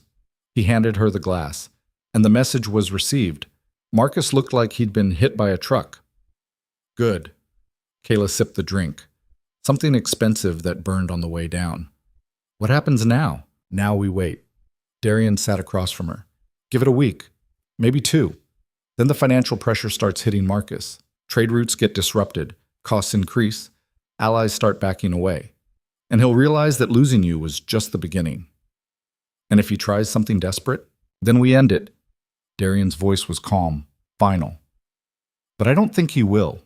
He's too worried about appearances, too concerned with looking legitimate. He'll try to manage the damage, try to spin it as a temporary setback. Will that work? No. Darian smiled. Because I'm going to make sure everyone knows exactly why his empire's crumbling. Kaela's phone buzzed. She pulled it out. Message from Lena. I watched the live stream. You were amazing. Marcus is losing his mind. Half the pack is questioning his leadership. I'm so proud of you. Kaela typed back, thank you for everything, for being there when no one else was. Always. But Kaela, be careful. Vivian's family is furious. I heard them talking about taking action. I don't know what that means, but it didn't sound good. Kaela showed the message to Darian. His expression hardened. The Ashfords are about to learn a very painful lesson about threatening what's mine. He pulled out his phone. Diana, I need full security lockdown. No one in or out without clearance. And get me everything we have on the Ashford family finances, all of it. He hung up, looked at Kaela. This is about to get worse before it gets better. I know. Are you ready for that? Kaela thought about the girl who'd stood in that ceremony hall a month ago. Broken, humiliated, destroyed. Then she thought about the woman who'd just hosted a charity event, given a speech in front of hundreds of people, and told her former mate exactly where he could shove his regrets. Yeah, she said, I'm ready. 3 days later, the first news broke. The Ashford family's primary lender had suddenly called in their loans. All of them. Immediately. The financial press went wild. Speculation about Ashford's solvency. Questions about their expansion plans. Rumors of internal conflicts. Marcus tried to distance Red Moon from the fallout, issued a statement saying their alliance with the Ashfords was solid, unaffected by temporary financial fluctuations. 2 days after that, the second shoe dropped. The neutral trading house that supplied Red Moon's medical equipment announced they were discontinuing their contract, effective immediately. No explanation, no warning, just gone. Marcus scrambled to find a replacement, found out that every other major supplier in the region was either fully booked or charging triple the rates. Kaela watched it all unfold from Darian's office, where screens displayed news feeds, financial reports, and intercepted communications between Red Moon and their increasingly nervous allies. He's panicking, Darian said, reading a message from one of his contacts, trying to call in favors, but nobody wants to be associated with a pack that looks unstable. How long before it all collapses? Depends on how stubborn he is. Darian leaned back. If he's smart, he'll cut his losses, downsize, rebuild slowly, but his ego won't let him. He'll keep fighting, keep trying to prove he's in control. And that's when you finish him. That's when you finish him, Darian corrected. This is your war, Kaela. I'm just providing the weapons. Before she could respond, Diana burst into the office. Her expression was grim. We have a problem, she said. Marcus just issued a formal challenge. He's demanding a tribunal to contest the legitimacy of your marriage to Darian. Says it was coerced, that you were vulnerable and manipulated. Kayla's blood ran cold. Can he do that? Technically, yes. Darian's voice was calm, but his eyes had gone dark. Any pack member can petition for a tribunal if they believe a marriage violates territorial law. But he'll have to prove coercion, and he can't. What if he lies? Then I prove he's lying. Darian stood. When's the tribunal? 2 weeks, neutral ground, 3-judge panel. Diana handed him a document. He's also demanding that Kaela testify, in person. Kaela felt her stomach twist. Testifying meant facing Marcus, facing questions, facing the possibility that everything she'd built could be taken away based on his lies. I'll do it, she said. Darian looked at her sharply. You don't have to. Yes, I do. She stood. If I don't show up, it looks like I'm hiding, like I'm afraid, like he might be telling the truth. She met his eyes. I'll testify. I'll tell them exactly what happened, and I'll make sure everyone understands that choosing you was the smartest decision I ever made. For a long moment, Darian just looked at her. Then he smiled, a real smile, warm and genuine and almost tender. All right, he said. Then let's make sure you're ready to win. The next 2 weeks were brutal. Darian and his legal team prepared her for every possible question. Diana ran security drills until Kaela could spot a threat from across a crowded room, and Vivian coached her on how to present herself, confident, calm, unshakable. They're going to try to rattle you, Vivian said during one session. They'll bring up your past, make you relive the rejection, try to paint you as desperate and easily manipulated. And what do I do? Tell the truth? Vivian's voice was firm. The truth is that you were rejected, yes, but you weren't broken. You made a choice, a smart choice, and everything that's happened since proves you were right. The day of the tribunal came too fast. Kaela dressed in simple professional clothes, nothing flashy, nothing that could be used against her. Darian drove her to the neutral meeting hall, a centuries-old building where territorial disputes were settled. Inside, the room was set up like a courtroom. 3 judges sat at a raised bench. Marcus and Vivian sat on one side, flanked by their lawyers. Darian and Kaela sat on the other. The head judge, an older woman with steel-gray hair and sharp eyes, called the session to order. This tribunal has been convened to examine the legitimacy of the marriage between Darian Voss and Kaela Thorne, she said. Marcus Kane has filed a petition claiming coercion and manipulation. We will hear testimony from both parties. Marcus's lawyer stood. Your Honors, we will prove that Mrs. Voss was in a vulnerable state when she entered this marriage, that she was exploited by Mr. Voss for political gain, that she had no real choice. Darian's lawyer, a sharp woman named Catherine, responded smoothly. We will prove that Mrs. Voss made a fully informed decision, that she entered the marriage willingly and has thrived since, and that this petition is nothing more than a desperate attempt by Mr. Kane to control a woman who refused to be controlled. The proceedings began. Marcus testified first.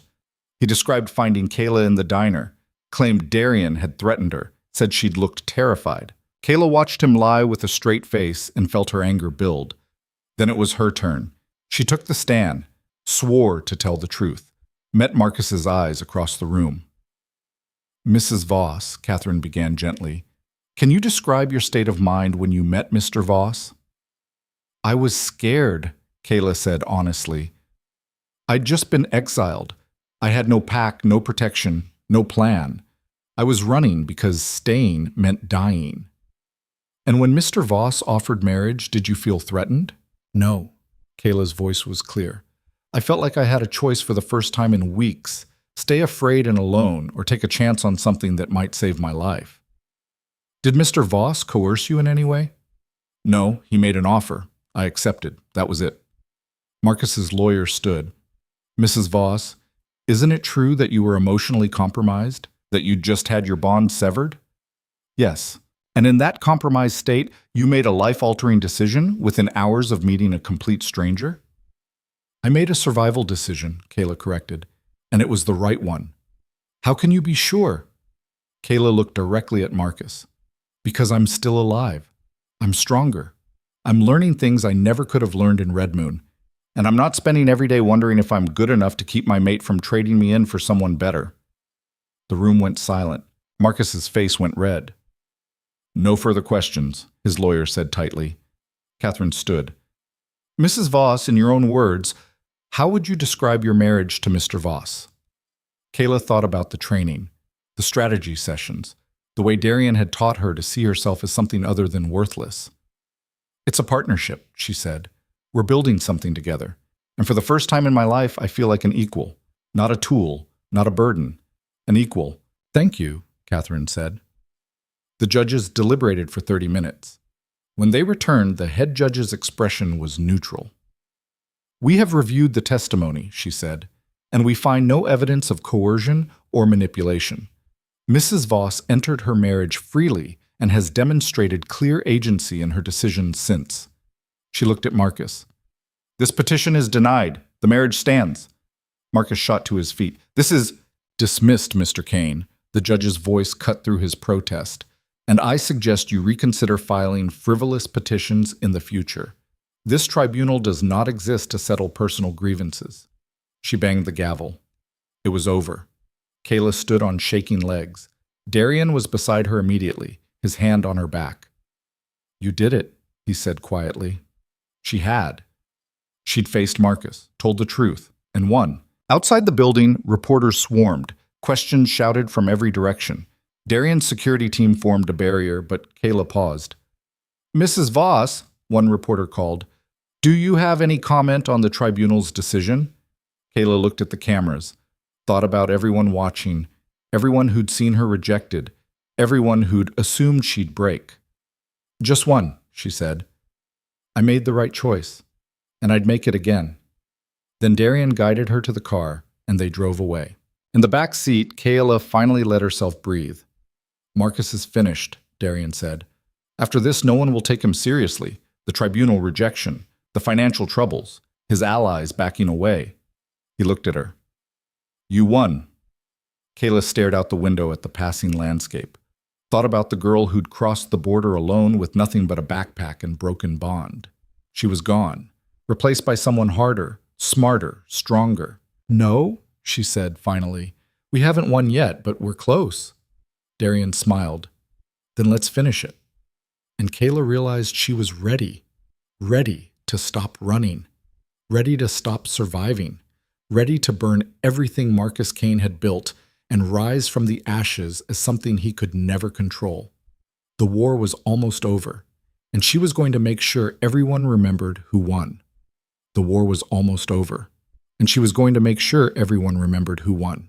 Kaela stood in Darian's office 3 days after the tribunal, watching reports stream across multiple screens.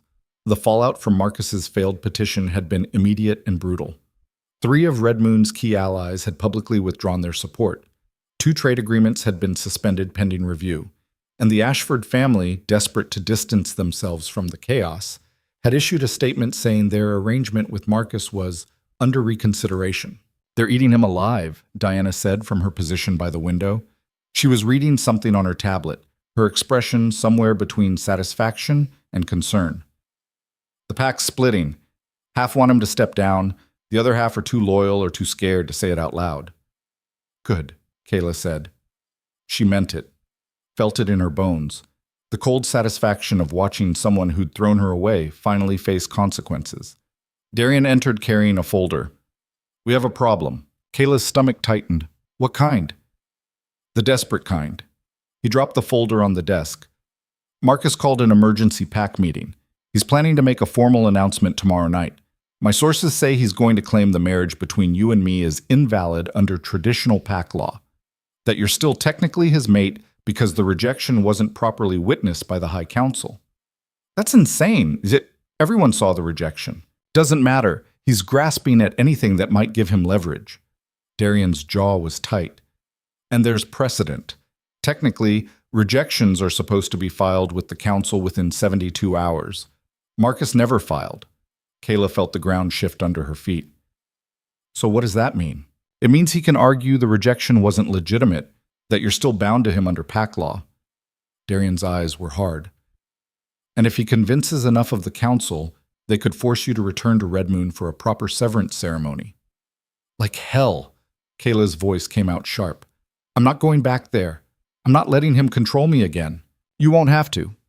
Darian walked to his desk, pulled up something on his computer. Because we're going to beat him to it. We're going to Red Moon, tonight. And we're going to end this on our terms.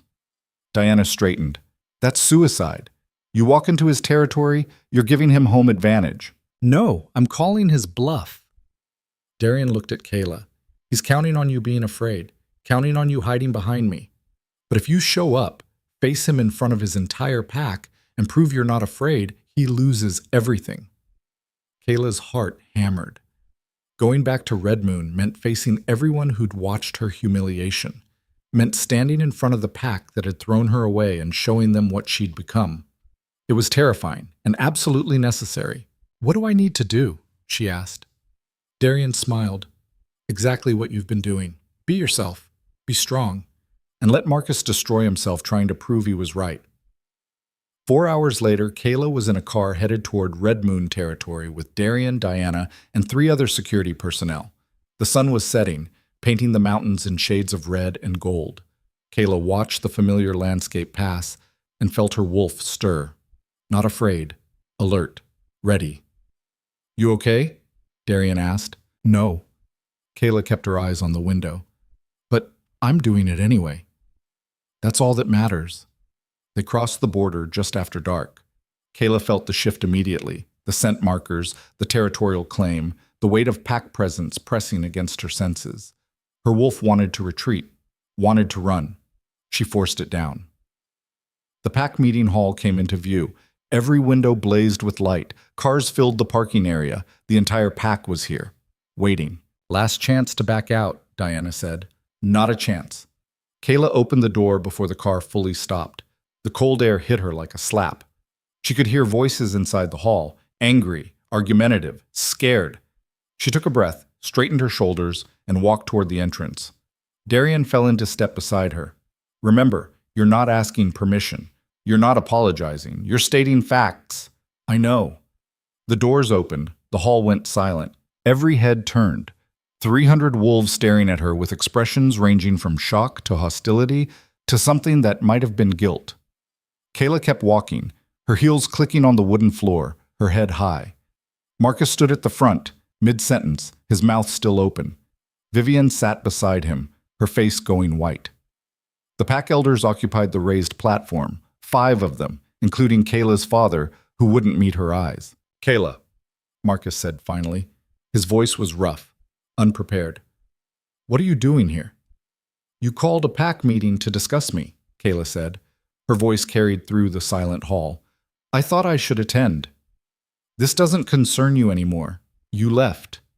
You threw me out, she corrected. There's a difference, and apparently you never bothered to file the rejection with the High Council, which means this absolutely concerns me. Murmurs rippled through the crowd. Marcus's face darkened. I don't need to explain my administrative decisions to your former mate? Kaela walked closer. The one you rejected in front of everyone here? The one you claimed wasn't worth keeping? She stopped 10 feet from him. Or are you saying that rejection wasn't real? The trap snapped shut. Kaela could see it in Marcus's eyes. The realization that any answer damned him. If he said the rejection was real, he admitted he'd failed to follow protocol. If he said it wasn't real, he admitted he'd lied in front of the entire pack. The rejection was real, he said finally, but the process was incomplete, which means we need to formalize it properly. With council witnesses. Fine. Kaela's voice was calm. Let's do it right now, in front of everyone. Make it official. Marcus blinked. What? You heard me. You want to formalize the rejection? Let's formalize it. Call the council representatives. Do the ceremony. End this. She paused. Unless you're not actually sure you want to reject me. Vivian stood up. Of course he's sure. This is ridiculous. Marcus, just tell her. I'm not talking to you, Kaela said, her eyes never leaving Marcus.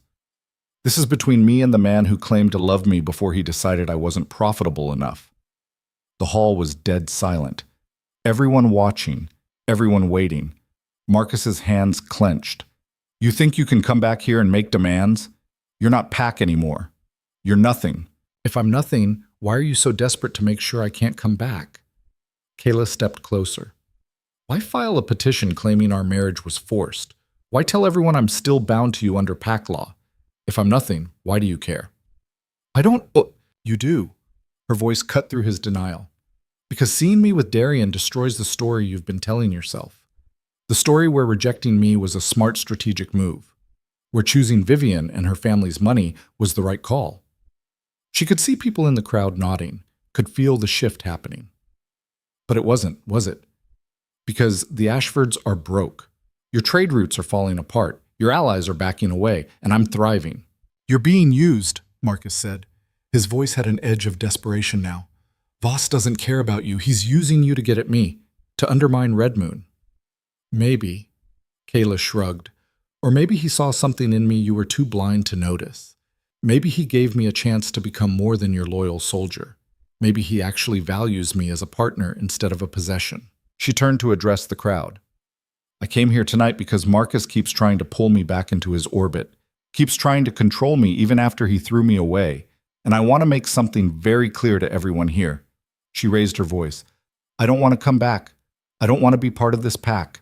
I don't want anything from Marcus Kane except for him to leave me alone.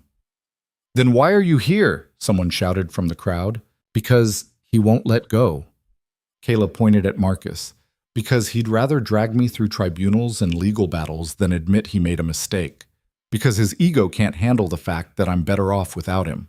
Marcus moved fast, crossed the distance between them in 3 steps, grabbed her arm. You don't get to come into my territory and disrespect me in front of my pack. Darian was there before Marcus could blink. His hand locked around Marcus's wrist with enough force to make the alpha wince. Let go, Darian said quietly. Now. Marcus released Kaela's arm, but he didn't back down. This is pack business. You have no authority here. I have every authority. Darian's voice dropped, went cold. Because that woman you just grabbed is my wife. And you just assaulted her in front of 300 witnesses. The air in the hall changed, went heavy, dangerous. If you want to settle this, Darian continued, we can settle it. Right here, right now. But I promise you, Marcus, you don't want to push me, because I will end you, and there won't be enough left for your pack to bury. For a moment, Kaela thought Marcus might actually be stupid enough to fight. His wolf was right there in his eyes, angry, wounded, desperate. But then he looked at Darian, really looked at him, and whatever he saw made him take a step back. Get out, Marcus said. Both of you, get out of my territory. Gladly. Kaela turned toward the door, stopped, looked back at the pack. For everyone here who ever wondered if I was worth keeping, you'll find out eventually. When Marcus's empire finishes collapsing, when the alliances fall apart, when you realize that loyalty actually matters. She met her father's eyes. He finally looked at her. You threw away someone who would have died for this pack. That's on you. Live with it. She walked out. Darian and Diana flanked her. The crowd parted like water. Outside, Kaela made it to the car before her knees gave out. She leaned against the door, gasping, her whole body shaking. You did it, Diana said. You actually did it. Did what? Kaela's voice was unsteady. Walked into hostile territory, faced down an alpha in front of his entire pack, and walked out with your head high. Diana smiled. That's not survival anymore. That's dominance. Darian opened the car door. Get in. We're not staying here. They drove in silence for 10 minutes before Kaela's phone started buzzing. Messages flooding in. She pulled it out. Lena, what the hell just happened? The whole pack is losing their minds. Half of them are talking about leaving. Marcus locked himself in his office. Vivian's family just issued a statement terminating their alliance. It's chaos. Richard Hale. I just watched the security footage from the pack hall. Well played, Mrs. Voss. Very well played. And then one from a number she didn't recognize. This is Sarah. I know I don't have the right to message you, but I needed to say I'm sorry. For not standing up for you. For walking away. You deserved better.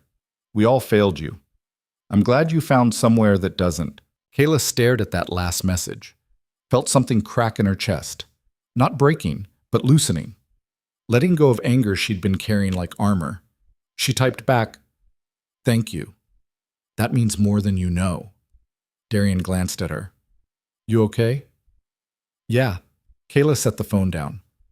"I think I actually am." The days that followed were a blur. News spread fast. Kaela Voss had confronted Marcus Kane in his own territory and walked away untouched. The story grew with each retelling. By the end of the week, 3 major news outlets had covered it. By the end of the month, it was pack legend, and Red Moon collapsed. Not all at once, but piece by piece, exactly as Darian had planned.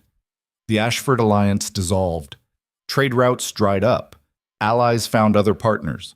Warriors started leaving, some joining other packs, some going rogue, some pledging directly to Kaela and Darian.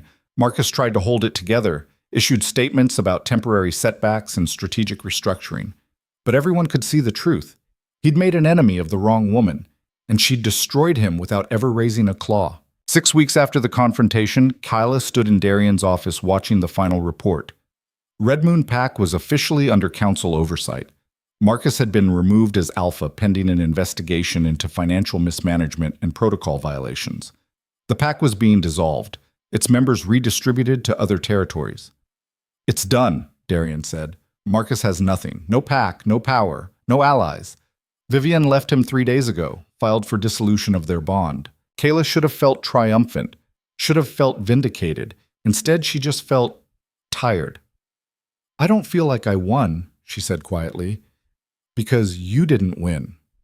Darian looked at her. "You survived, and then you built something better. That's not winning. That's evolution." "What happens to Marcus now?" "Exile, probably. Same thing he did to you." Darian's expression was neutral, poetic, in a way. Kaela thought about that. Thought about Marcus walking alone through wilderness with nothing but a backpack and his mistakes. Thought about whether she should feel sorry for him. She didn't. "I want to do something," she said. "What?"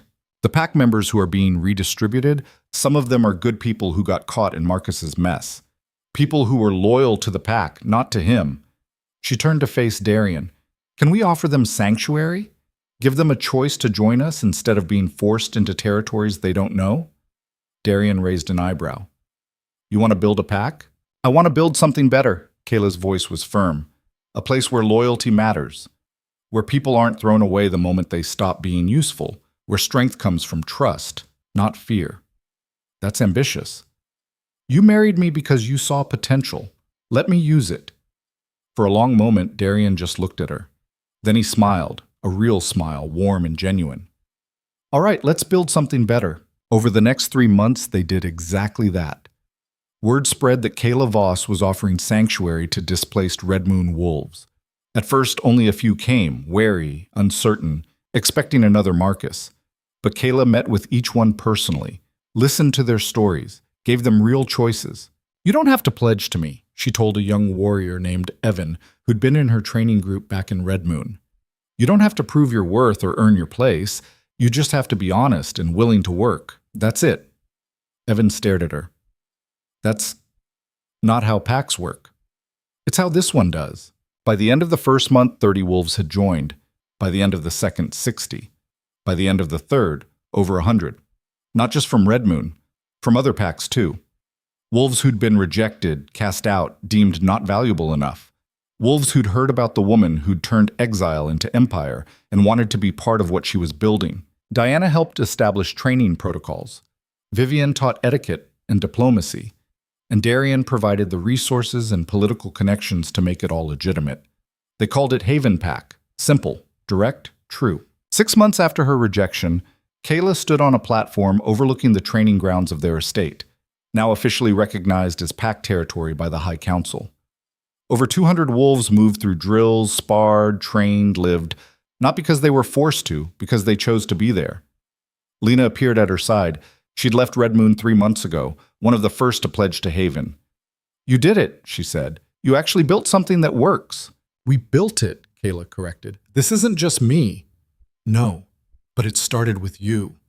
Lena smiled. You know, Marcus tried to petition the council last week, claimed you'd stolen his pack members through coercion. What happened? They laughed at him, literally laughed, then told him to stop wasting their time. Lena's expression sobered.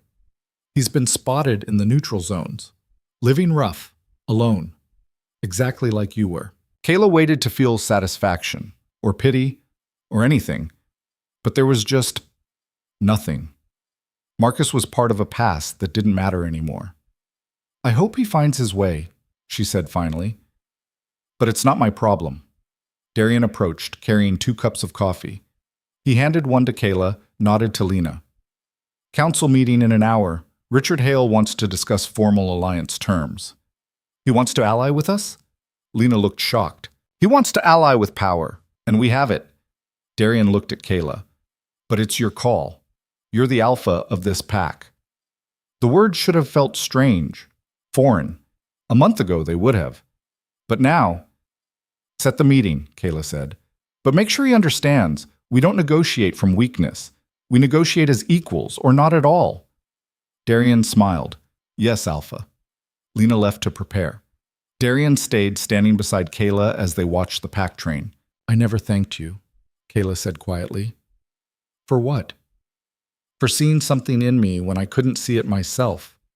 For giving me a chance when I had nothing. She looked at him. For not throwing me away when I stopped being useful. You've never stopped being useful. Darian's voice was soft. But that's not why I kept you. I kept you because you're remarkable. And because somewhere along the way, this stopped being a strategic alliance and became something real. Kaela's heart stuttered. Real? I don't do this for just anyone. He gestured to the pack grounds. Build territories, share power, trust someone enough to make them an equal. He met her eyes. I did it because you earned it, and because I wanted to. For a long moment, they just looked at each other. Then Kaela stepped closer, reached up, and kissed him. Not desperately, not out of obligation, just because she wanted to. When they pulled apart, Darian was smiling. Took you long enough. I'm a slow learner, Kaela smiled back, but I get there eventually. A commotion at the gate drew their attention. Diana appeared, escorting someone. Kaela's breath caught. Her father. He looked older than she remembered, thinner, worn down by months of watching his pack collapse and his alpha fail. He stopped at the bottom of the platform, looking up at her with an expression she'd never seen before. Shame. Kaela, he said. His voice cracked on her name. Can we talk? She could have said no. Could have turned him away the way he'd let Marcus turn her away. Instead, she descended the platform, met him at eye level. What do you want? She asked, to apologize. He looked at the ground. For not standing up for you, for choosing pack loyalty over my own daughter, for being a coward when you needed me most. Kaela waited for the anger, for the hurt. It was there, buried deep, but it didn't control her anymore. Why now? She asked. Because I've spent 6 months watching what you built here, watching you become something Marcus could never destroy, watching you prove that loyalty and strength aren't mutually exclusive. He finally met her eyes. And I wanted you to know that I'm proud of you, even though I have no right to be. The words hit harder than she expected. Kaela felt her throat tighten.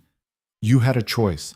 When Marcus rejected me, when the pack voted to exile me, you could have said something.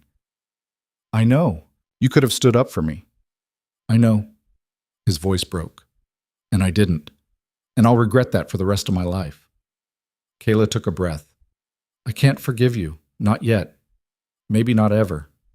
She saw him flinch. But I won't turn you away if you need sanctuary, because that's not who I am. And it's not what this pack is. Her father's eyes filled with tears. Thank you. Don't thank me. Earn it. She turned back toward the platform. Prove you're not the man who chose silence over his daughter. Prove you can be better. She walked away. Left him standing there. Felt Darian's hand on her shoulder when she reached the top. That was hard, he said. Yeah. Kaela watched her father walk toward the registration building. But necessary. 1 year after her rejection, Kaela stood in the same ceremony hall where Marcus had destroyed her world. But this time, the hall was filled with Haven Pack members. This time, she wore formal robes, not as someone's mate, but as an alpha in her own right. This time, the High Council was there to officially recognize Haven Pack's territorial claim and political status. Richard Hale stood at the front, representing the council. It is the finding of this council that Haven Pack meets all requirements for full territorial recognition. Alpha Kaela Voss has demonstrated leadership, strength, and the ability to maintain pack stability. He paused. This recognition is granted with full rights and privileges. Congratulations, Alpha Voss. The hall erupted in cheers. Kaela's pack, her family, celebrating not just her victory, but their shared survival. Darian stood beside her, not as her savior or her owner, but as her equal, her partner, her mate. They'd formalized that bond 3 months ago, properly witnessed and filed with the council.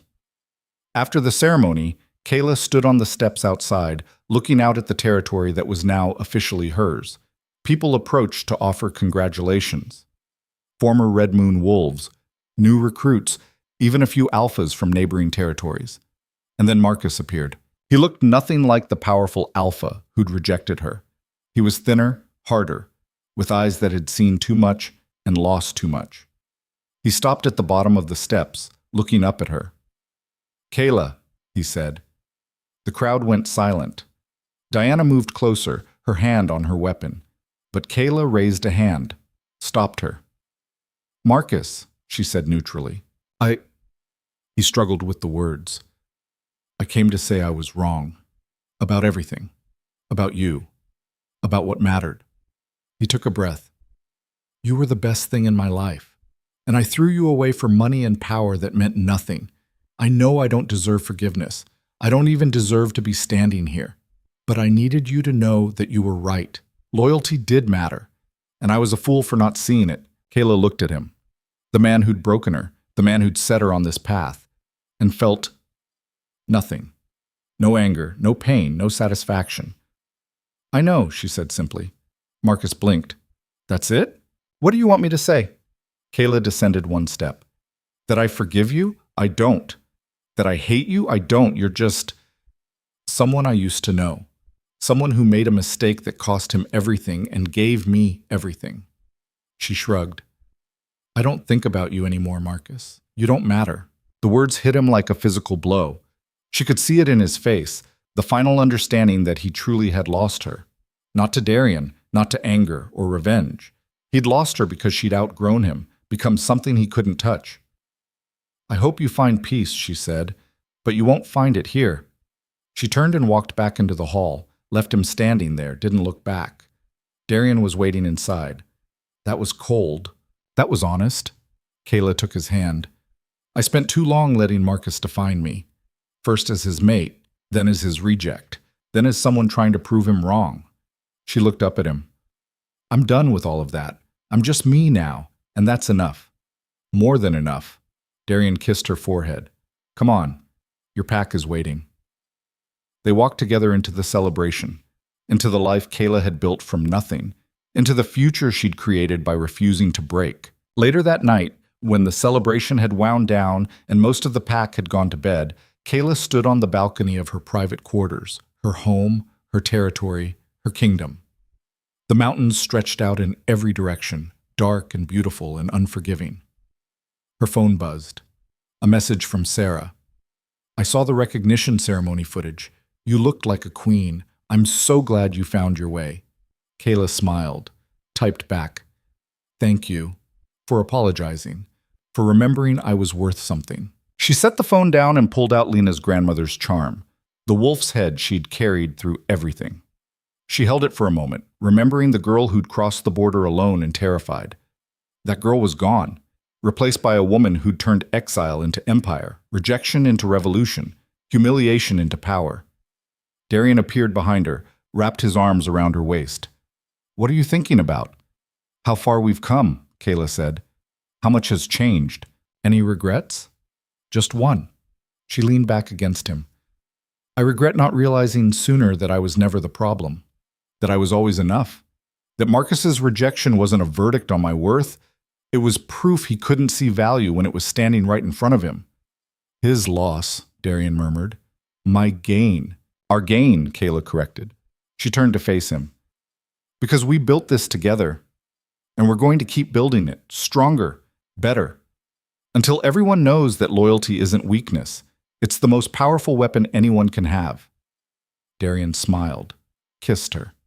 And in that moment, Kaela felt what she'd been searching for since the rejection. Not vindication, not revenge, not proof she was worthy. She felt home. She felt peace. She felt like herself. And that was worth more than any alpha's approval, any pack's acceptance, any bond that could be broken by someone else's choice. She'd survived exile. She'd built an empire. She'd turned the worst moment of her life into the beginning of something extraordinary. And she'd done it not by becoming someone else, but by becoming more fully herself than she'd ever been allowed to be before. Marcus Kane had thrown away a warrior and created a queen. And Kaela Voss would make sure the entire territory remembered that mistake for generations to come. Not through violence, not through revenge, but through the simple, undeniable truth that some people are dangerous not because of what they can destroy, but because of what they can build. And she'd built something that would outlast every alpha who'd ever underestimated her. She smiled into the darkness, squeezed Darian's hand, and went inside. Tomorrow, there would be more work, more challenges, more battles to fight. But tonight, she would rest, because she'd earned it, because she'd won, and because for the first time in her life, Kaela Voss, knew exactly who she was and exactly what she was worth, and nothing anyone said or did could ever take that away again.